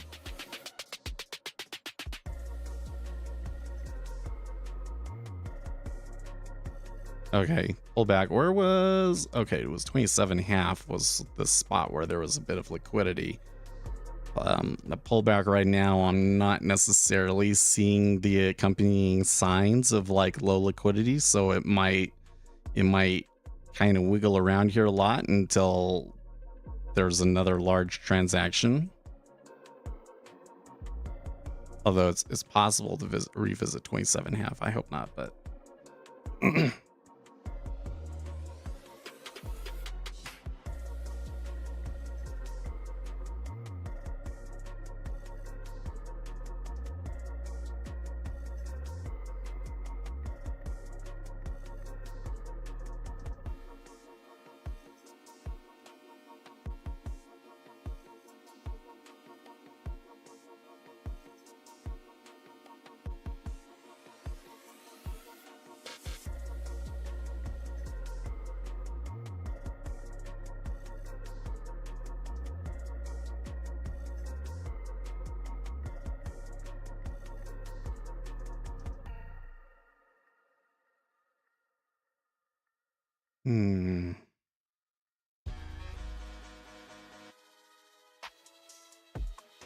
You see, they've ticked back and forth across this area around 29.5 a lot. Okay, there's some large transactions popping out now. See if this affects the liquidity. I'm gonna recenter.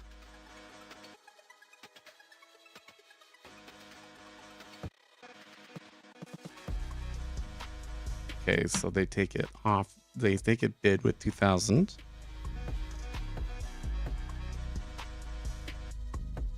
A little bit of iceberging it on the bid now, 29.5.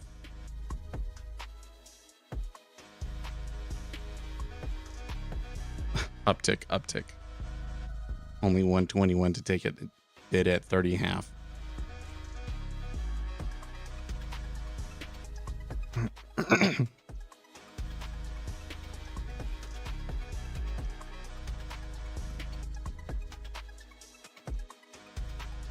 That might do it there at 30.5. Let's see.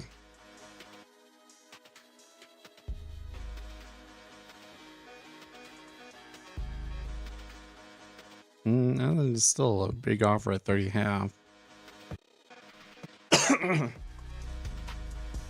It might take it a while to calm down, huh?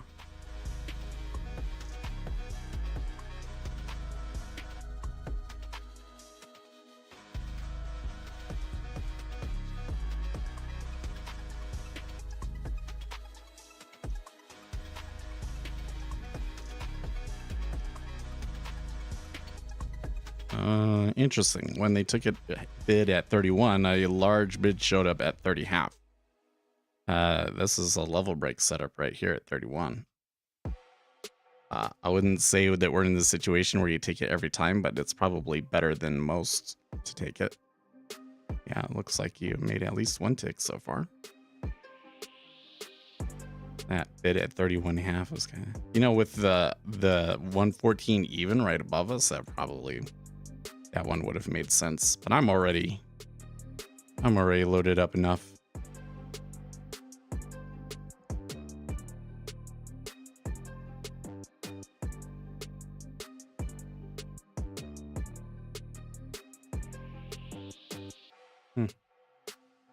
The street is giving you their subscription a year for $1.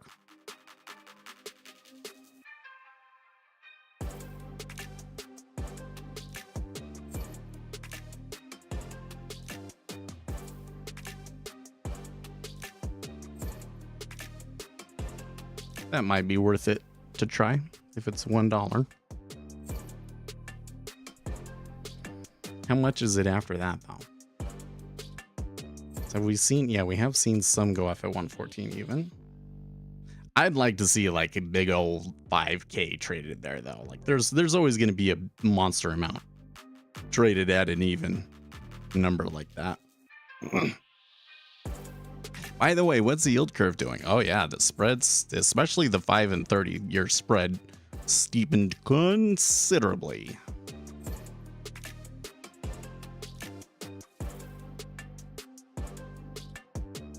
What's this? Brannigan Barrett. This is the problem with blindly following people. Sure, on the day we are up greater than 20%, but where we are trading, relatively speaking, 20% off of a low base is intellectual dishonesty. Wake me up if we trade over 50.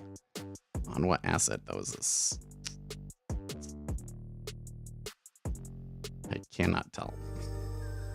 Cannot tell.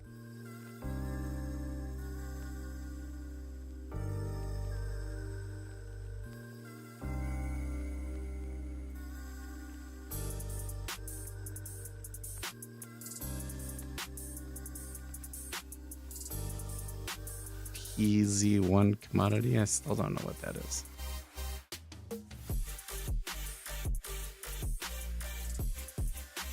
Okay, well there's they went through 114 even, and they don't even seem to be stopping there.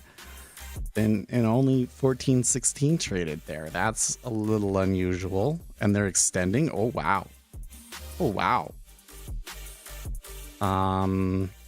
Huh.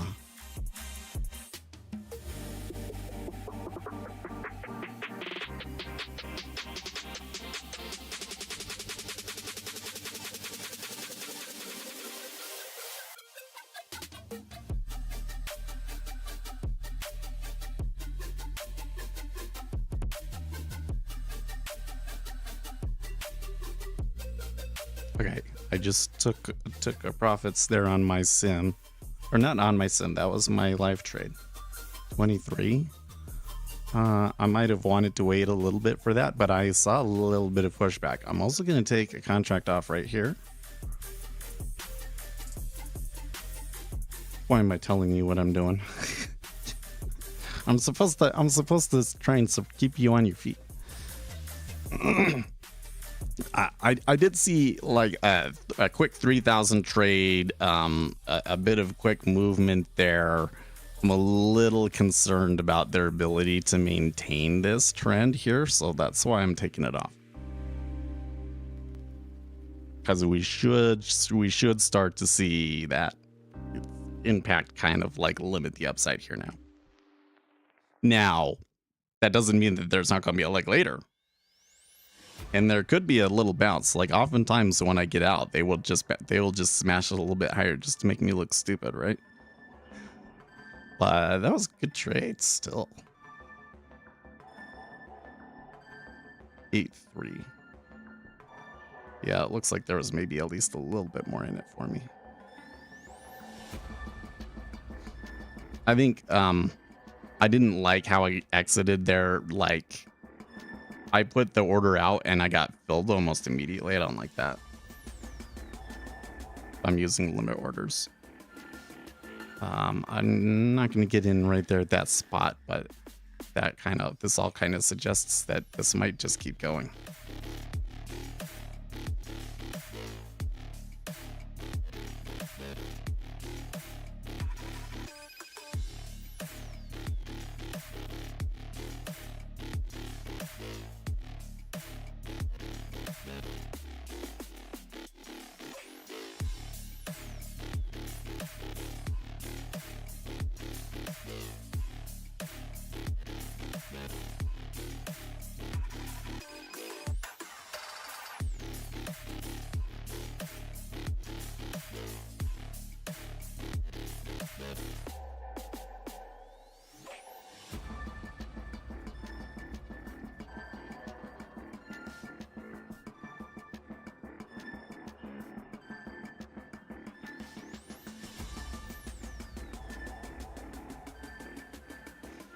Yeah, so that's looking good right there. I think oh yeah, the 30 years not falling quite as quickly.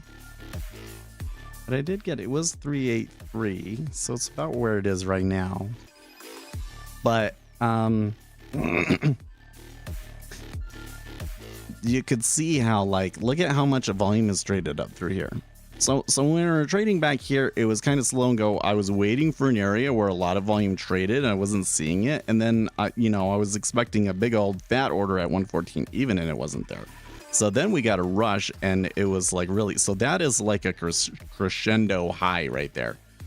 That's not to say that you should reverse it, but that we are likely to start developing a range now between 114 and 03.5.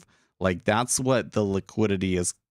Well, okay, so the liquidity is not saying it yet, but that's what I think the liquidity is going to start to say, just based on where the transactions were.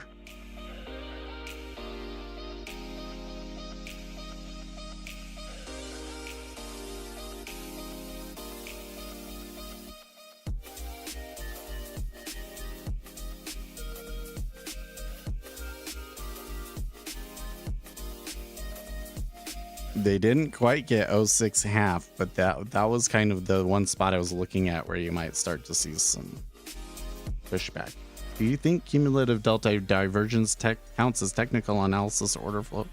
Yeah, well, it is both. So order flow analysis just means you are analyzing data that is informed by depth of market, right? Technical analysis is trying to use past price patterns in past, let's say patterns in past market generated data to predict future moves.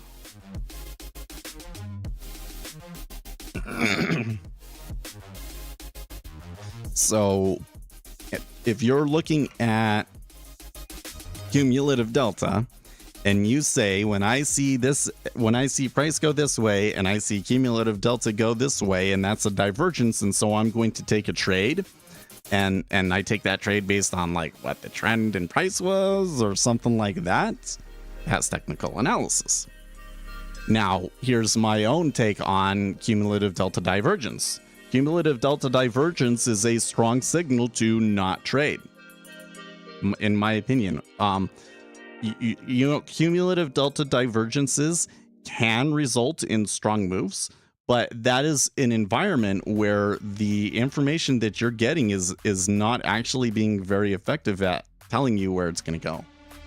So really what you're doing is, when you're taking a trade on a cumulative delta divergence, is you're placing a bet in a market that's likely to really move strongly in one way or the other, right? But I want to trade. Let's not say we. Let's say we, because I'm assuming that you're here. You want to trade based on being an informed trader.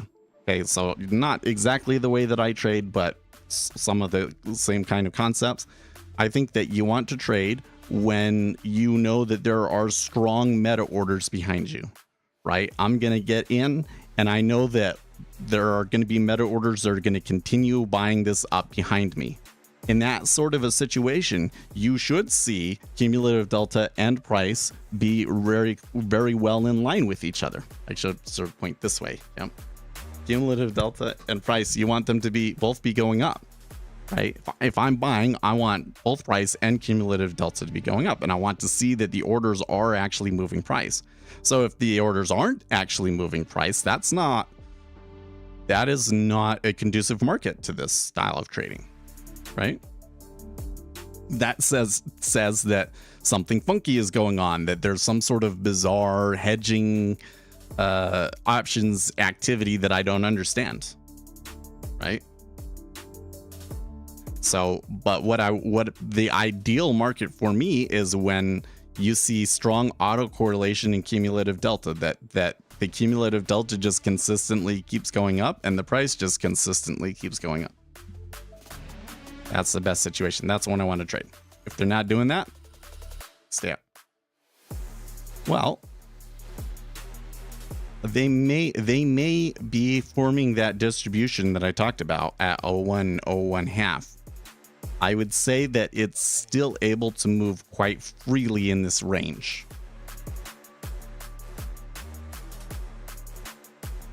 The flows, at least in the 10-year, do appear to have calmed down.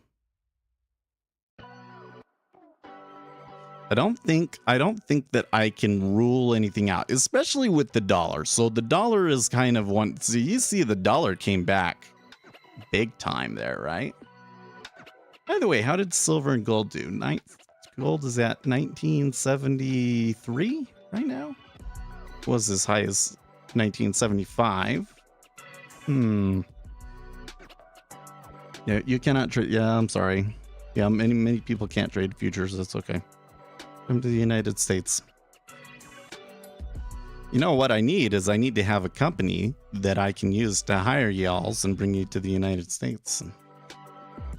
Because that's what all the other companies are doing, isn't it?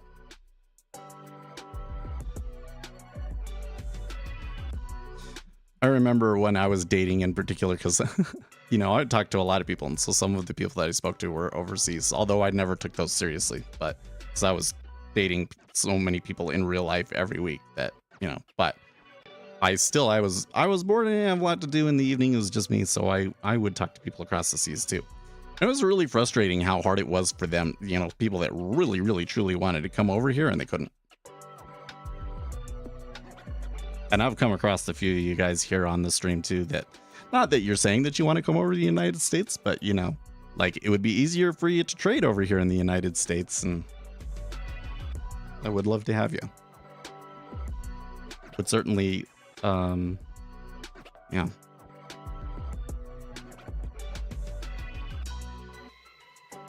I'm sure that there's at least one person that's coming over here legally that you would be a better pick. Put it that way. Okay, so now they're starting to fill in 114 even. So I was a tiny bit early there, but I totally read that right.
Oh, I was reading this thing on Forbes and it was like, here's what this was well, I think it was because he was black, right? Yeah. First ever black investor on the Forbes Midas list of the world's top venture capitalists.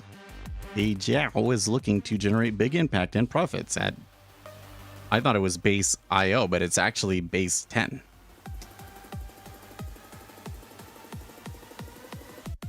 Dang, 114 bid again, but a lot of volume transacted there, right? So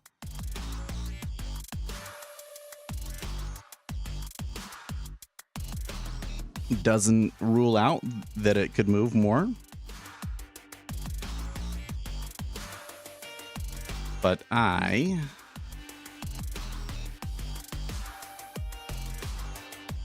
want to I don't want to mess with that.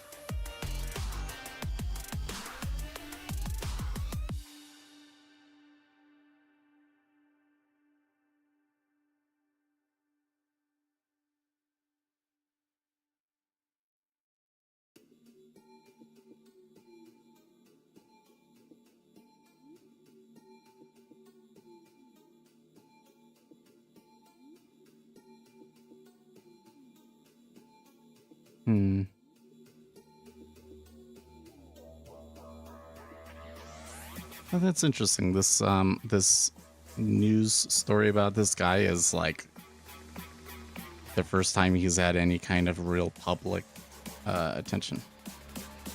So I'm sitting here trying to search about him and there's nothing to find. And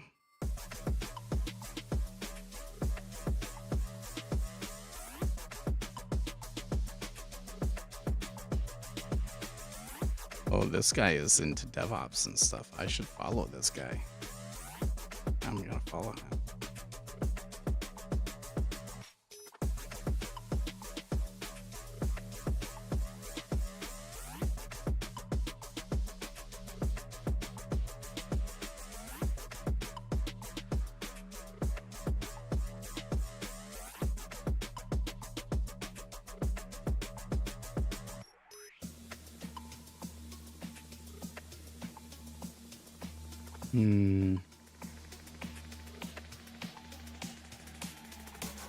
So a little bit more steepening still.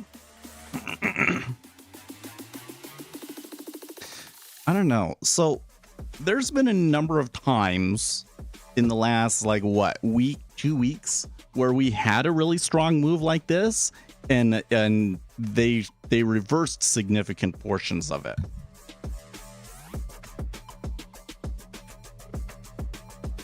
It's not like the sellers don't have reasons to sell, right? Like even if this economic news tells the whole story and everybody agreed on that was the whole story, there would still be buying in the treasuries because of you know, all of this issuance that's likely to come out of the treasuries, right?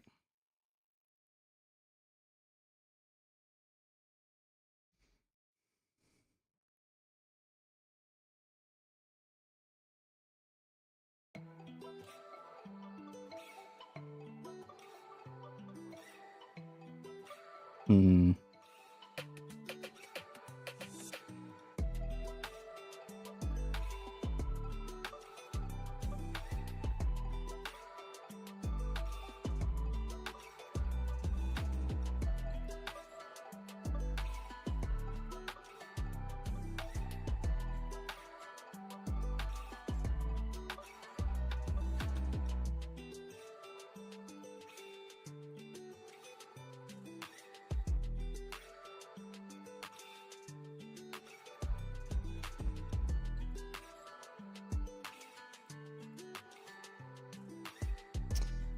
It's a decent bid there at 31.5.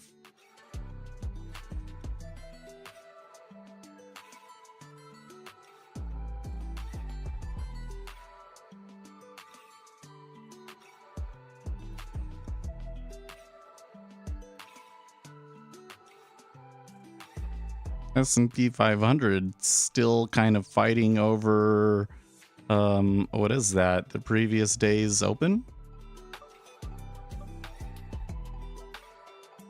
Yeah.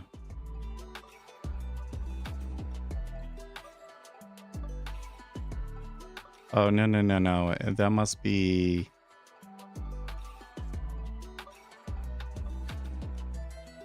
overnight open or something like that. Yeah. Yeah, that was the extended session open. Is what they're fighting over. I hate it when it does that. Okay, there we go.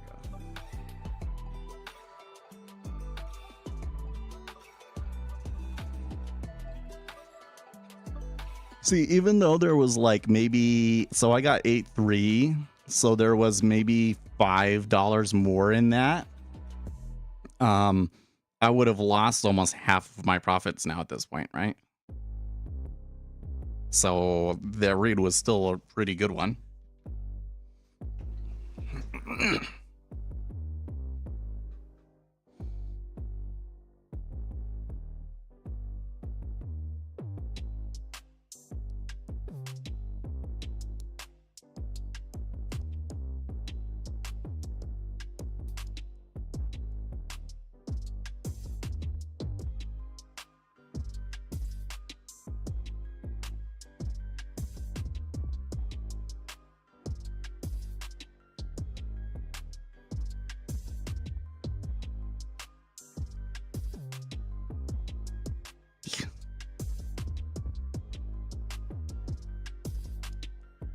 There's a trader on LinkedIn talking about Paul Tudor Jones, and the quote from Paul Tudor Jones: when you are trading size, you have to get out when the markets let you out, not when you want to get out. Yeah.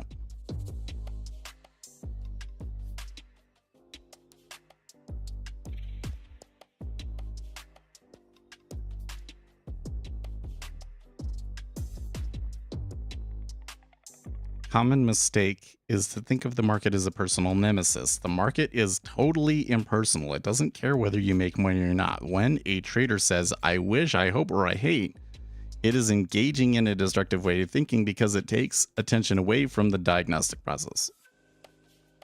Now, look at that. That's coming back significantly.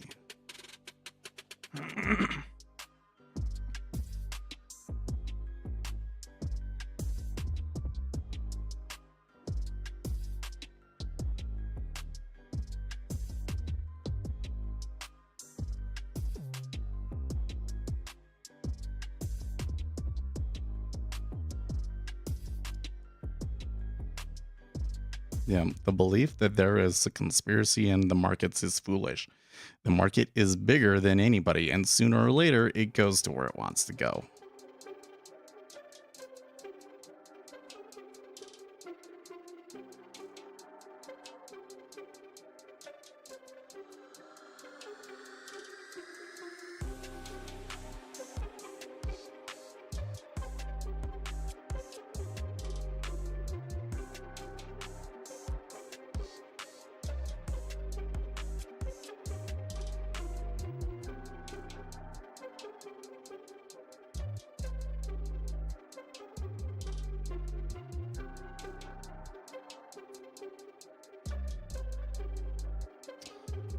Well, there's that spot at 27.5. Might be interesting if they come back across.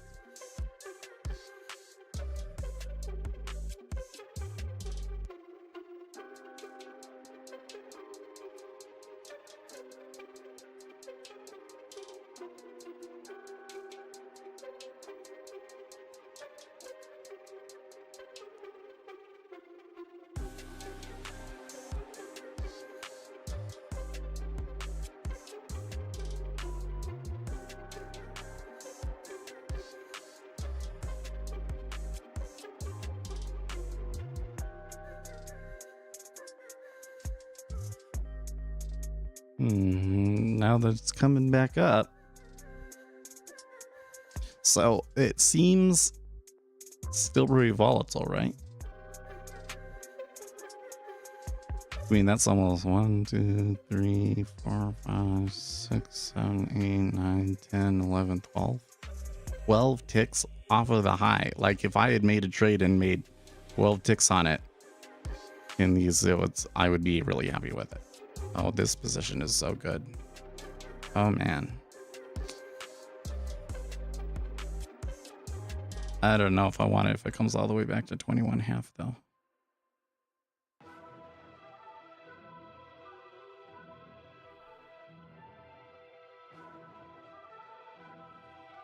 Let's see here. 9:15 my time, so 11:15 Eastern time. ECB launch speaks, and there's also a 6-month bill auction. Fed's Mester, and the Apple event at 11 my time. 11 my time, 1 o'clock Eastern time.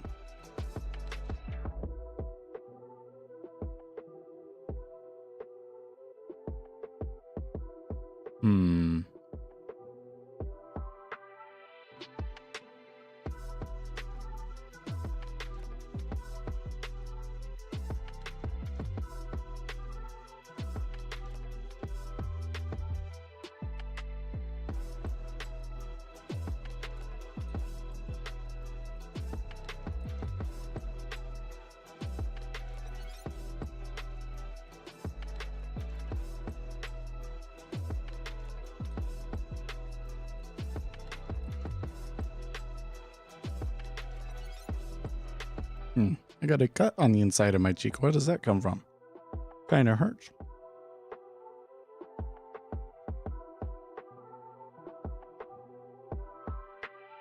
Should probably leave it alone.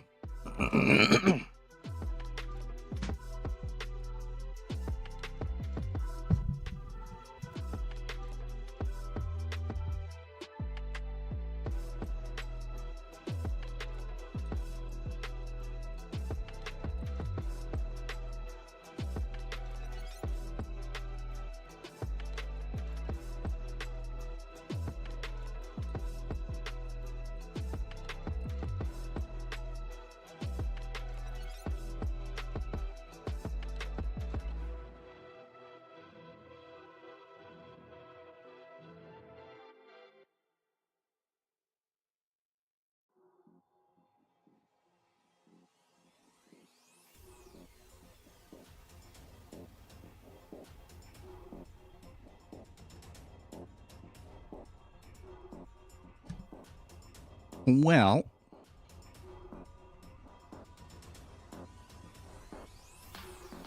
maybe back to 114 even.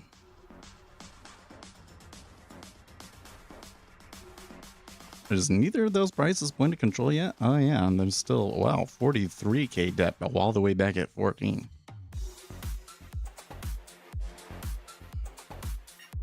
So it would take a while. I think that the point of control for the session may end up being around here though, 114 even.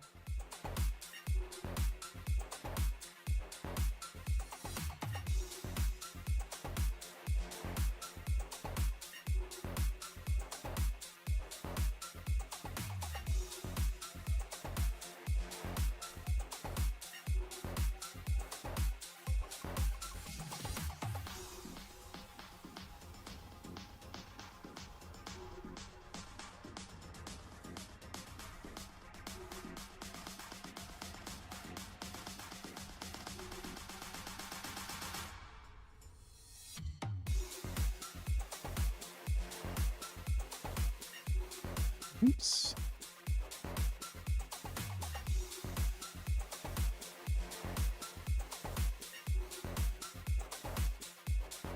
Well, you guys in chat have been relatively quiet now. I hope that means y'all made money.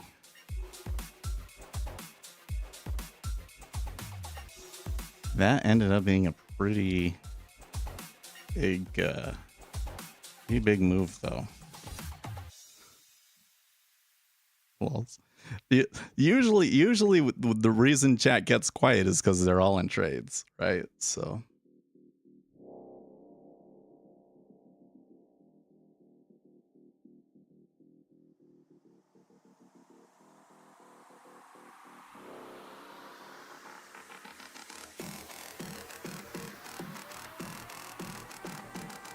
Wow. Report leaked to New York Times shows 59% drop in Twitter's ad sales.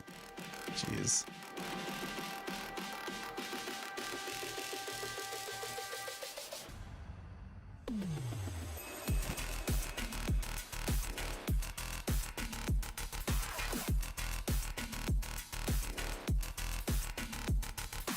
Wow, you're sure from 4,300? That's not bad. That's not bad. Up 10 points.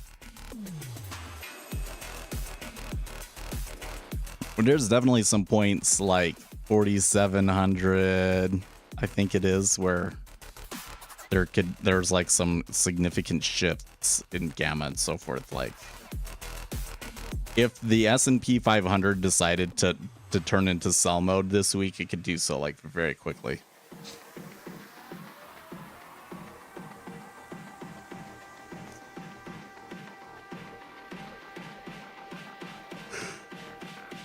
Okay,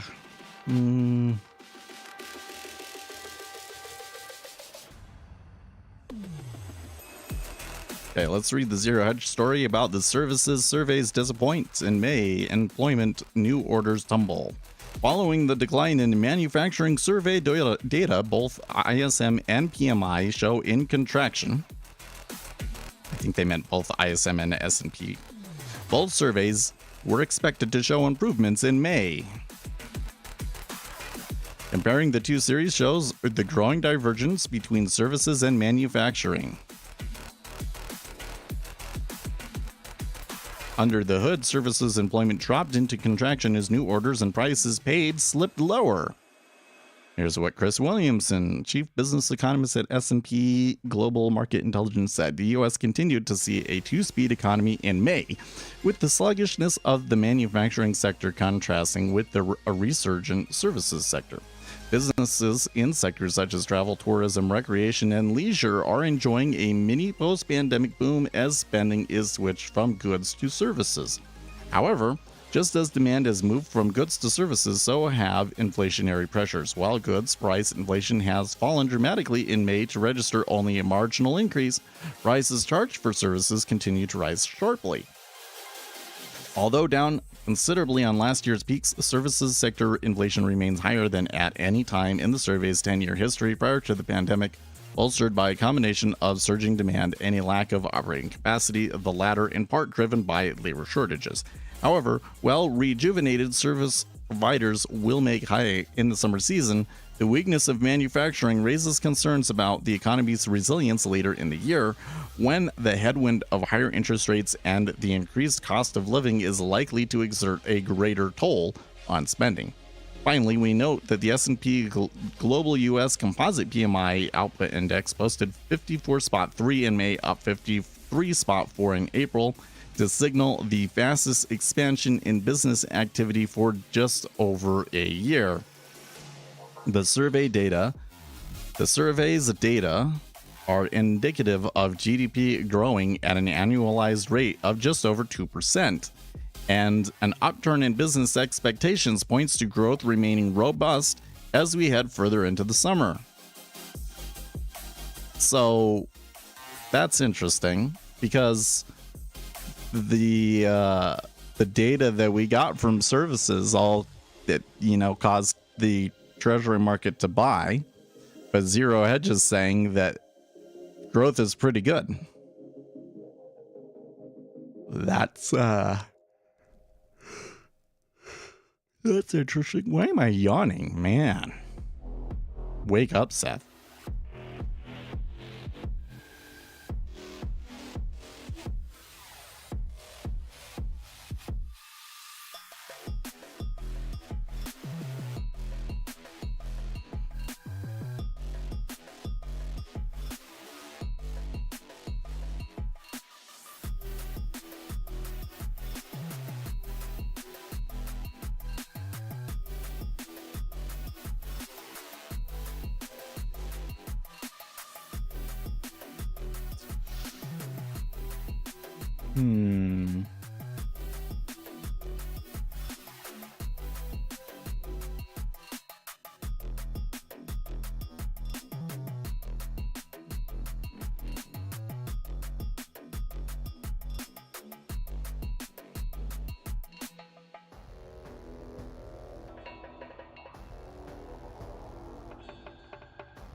This song right here has a really distorted kind of bass in there, and I think I know how we make it. That's a very clear Isotope Trash 2 preset.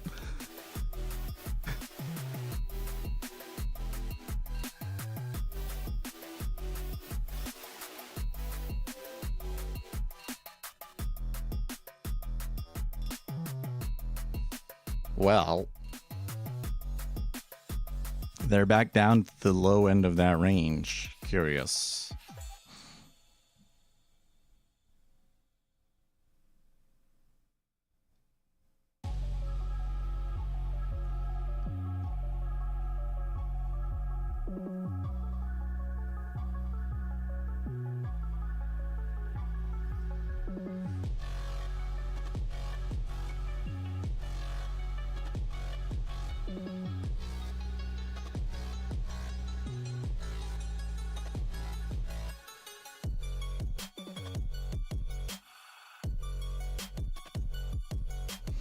I always have to search for your live room, even though I also have notification checked. All the other live rooms are on top of the subscription page. I know, right? Why does YouTube hate me so much? Am I on like some like you know, there was this whole thing with Twitter where they were like, do not promote and that sort. Sometimes I wonder,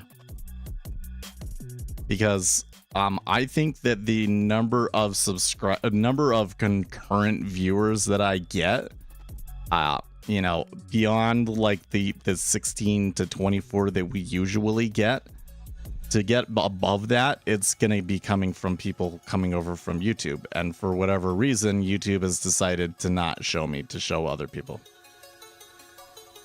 Because you're not a clown. Thanks, Ian.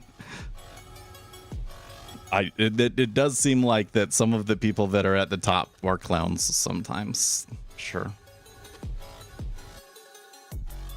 But yeah, it comes back. Like I fought against this for a long time, and then I kind of realized that I didn't really want to see, you know, like I think it would be nice. There was a period before the whole GameStop thing where we were sometimes getting to 50 viewers, right? I think that 50 is good. I don't think that we really have need for the stream to go above 50 concurrent viewers, right? Like once you get to 50, we want the quality of the viewers to be better and not necessarily more viewers, because, you know, I view it as kind of a collaborative effort. So now the YouTube channel overall, that's a different issue. The more popular we can make the main YouTube channel, the better. And you know what? Like my viewership on main YouTube hasn't changed at all. So it's probably down a bit because I haven't put out a new video in a while. I was supposed to record one this weekend and it just didn't work out because I wasn't able to get up early on Saturday. would have had to have done it early Saturday. And I spent the whole weekend working on the gate, which is pretty much ready to stain today. So I'm excited to do that. Get that out of the way. Got a bunch of projects out of the way, and then I can pick up a new project, which is this time the Series 3. Hopefully that one goes by pretty quickly. I think I can get through that one a lot faster than the Series 65 at least, but we'll see. Maybe I go in and I start taking the tests and I find out that those are way harder than Discord and stream is. Oh, thank you so much. Well, the Discord is, I don't know. The Discord hasn't been too active lately either. I tell you what, the Discord it's really interesting how the life cycle of chat rooms, like public chat rooms, that is, because you go through a period where there's just lots of people chatting and lots of people want to talk. And then usually what happens with us is there's like like SVB was the last one. When SVB happened, activity died down a little bit and it hasn't recovered yet. And I expect it probably be somewhat quiet there until September. But, because I'm there, I'm always, and we have a lot of people idling in there. There will always be something going on. There's always messages every day, I guess, and it's another one of those things where it's like too much activity and then you can't keep track of it and it's not useful to you, right?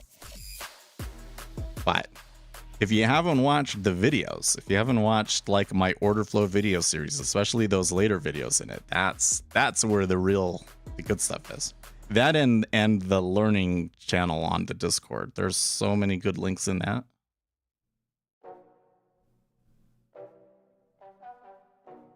This ISM number was a good example of what I was saying last week on how much better the notes react to data. Well, yeah.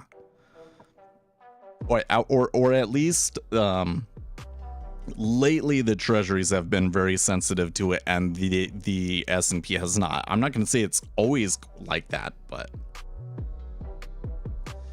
it's been good trading over in the notes. But I guess, I think at this point, I think that the stocks are kind of saying that we don't necessarily care what the Federal Reserve does, because we don't think that will affect us. That's what they're saying right now, at least, right? At some point, and at least the way that this has gone in the past, at some point the equities figure out that they're wrong and they quickly come back to where the Treasuries are, right? That's the way it should be when you have thousands of goobs drawing trend lines and sharing double bottoms and making harebrained statements about the markets. Yeah, it is.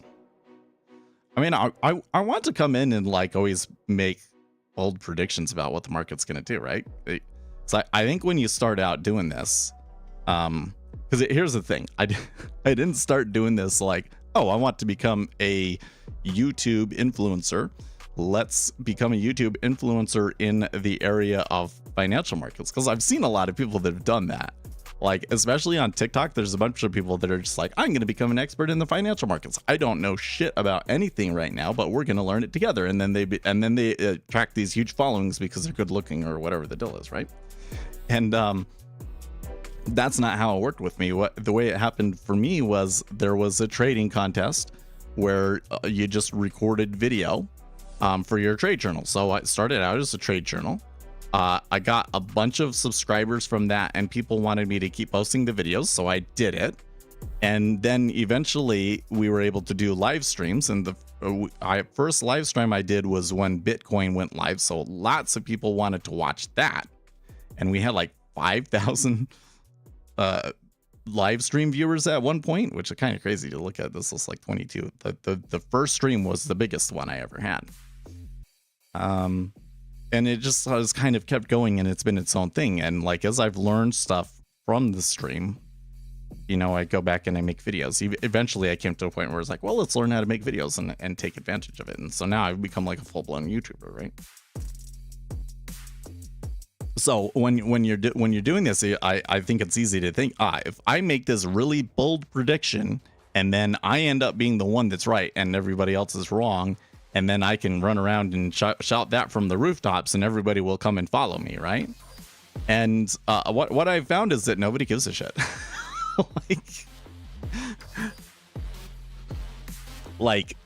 You'll end up like I was that first stream. In that first stream, I said this is probably the top for Bitcoin. The day that the futures go is probably the top for the Bitcoin in 2017, and it was.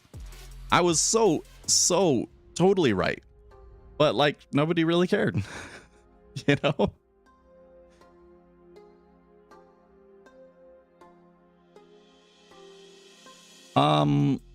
Since those bottom ladders have virtually no volume except one, why not leave that one and stretch out the nodes so we can see areas of interest? Well, so if you want to see things real quick, I can expand it for you down below us. This is one of the few days where there's so much that there's, so you can see the VWAP is there at 23. My average position on this trade, which I don't know what I'm going to do with this sim trade that I'm in.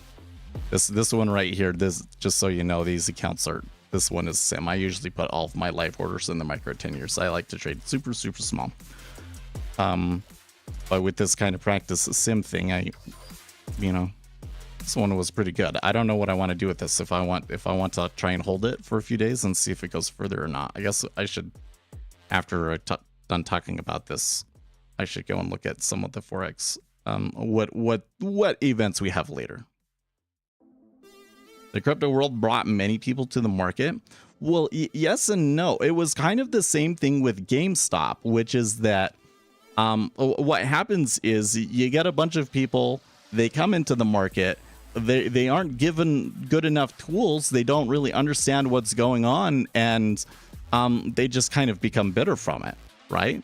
Like think about the GameStop. Like has GameStop improved financial let's not even call it financial literacy. Let's call it financial markets literacy, right? I don't think it has. In fact, I think that there's been so much disinformation about markets pushed from the whole GameStop thing that I think that the layperson's understanding of what's really going on in the markets today is worse than it was before. You know, I'm a little disappointed because I got a good boost from that, but ultimately, I don't think that I made a very good enough impact from that. I mean, like I shared all of the information and stuff, but I think that most people forgot about it and moved on, you know? I guess I shouldn't just assume that, you know, a number of people watching the stream is indicative of how much impact we actually had on that sort of a thing, but nah, I really don't think that you need to see all of this information. I mean, all you're looking at is the volume profile from earlier in the session. Well, it is interesting to note that there was a little bit of a distribution at 14 before we did all of this. So if there was going to be like a full out reversal, then we might come back to that place. And where the VWAP is interesting too. But in the end, for what we need to do to trade, we really are more interested in the prices that it's at right now, right? And this just comes back to the whole idea of technical analysis, because to me, technical analysis is trying to use the past market data to try and predict the future market data, and it doesn't work very well that way, right? The current market data can tell me things about liquidity, but even then, that doesn't predict what the future flows are going to be, right? So I only care to look at this to see what the current liquidity conditions are, and I don't care what happened 45 minutes ago. You know, I only care now as, do I know something that makes me think that there are going to be more market orders coming through the market? That's it. So, and I do want to keep an eye on these 30s because ultimately, I think more people should trade micro treasury yield futures. I understand why they don't. Like, look, I caught a good move. I made $20, and most people are going to be like, "Oh, that's nothing. That's dumb. I want to be making thousands of dollars. I want this to be my living." Like, you don't. Really, you don't. And I think that if you're really interested in this, and if you just take it small, and you know, you trade a few micro yield contracts, you could trade more than one, of course, right? It gives you so much more flexibility and stuff.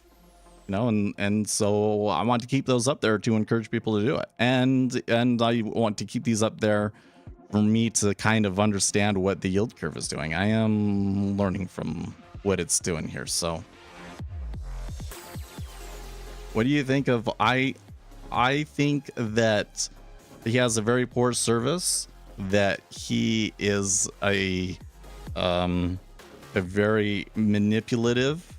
He abuses everybody else in the industry, and I would stay as far away from him and his channel and products as I could. I don't know what else I can say about that, because like he will constantly come and try and harass my channel for different things. It wouldn't surprise me if at some point he tried to take legal action, even though I try and ignore him. But yeah, I would stay away.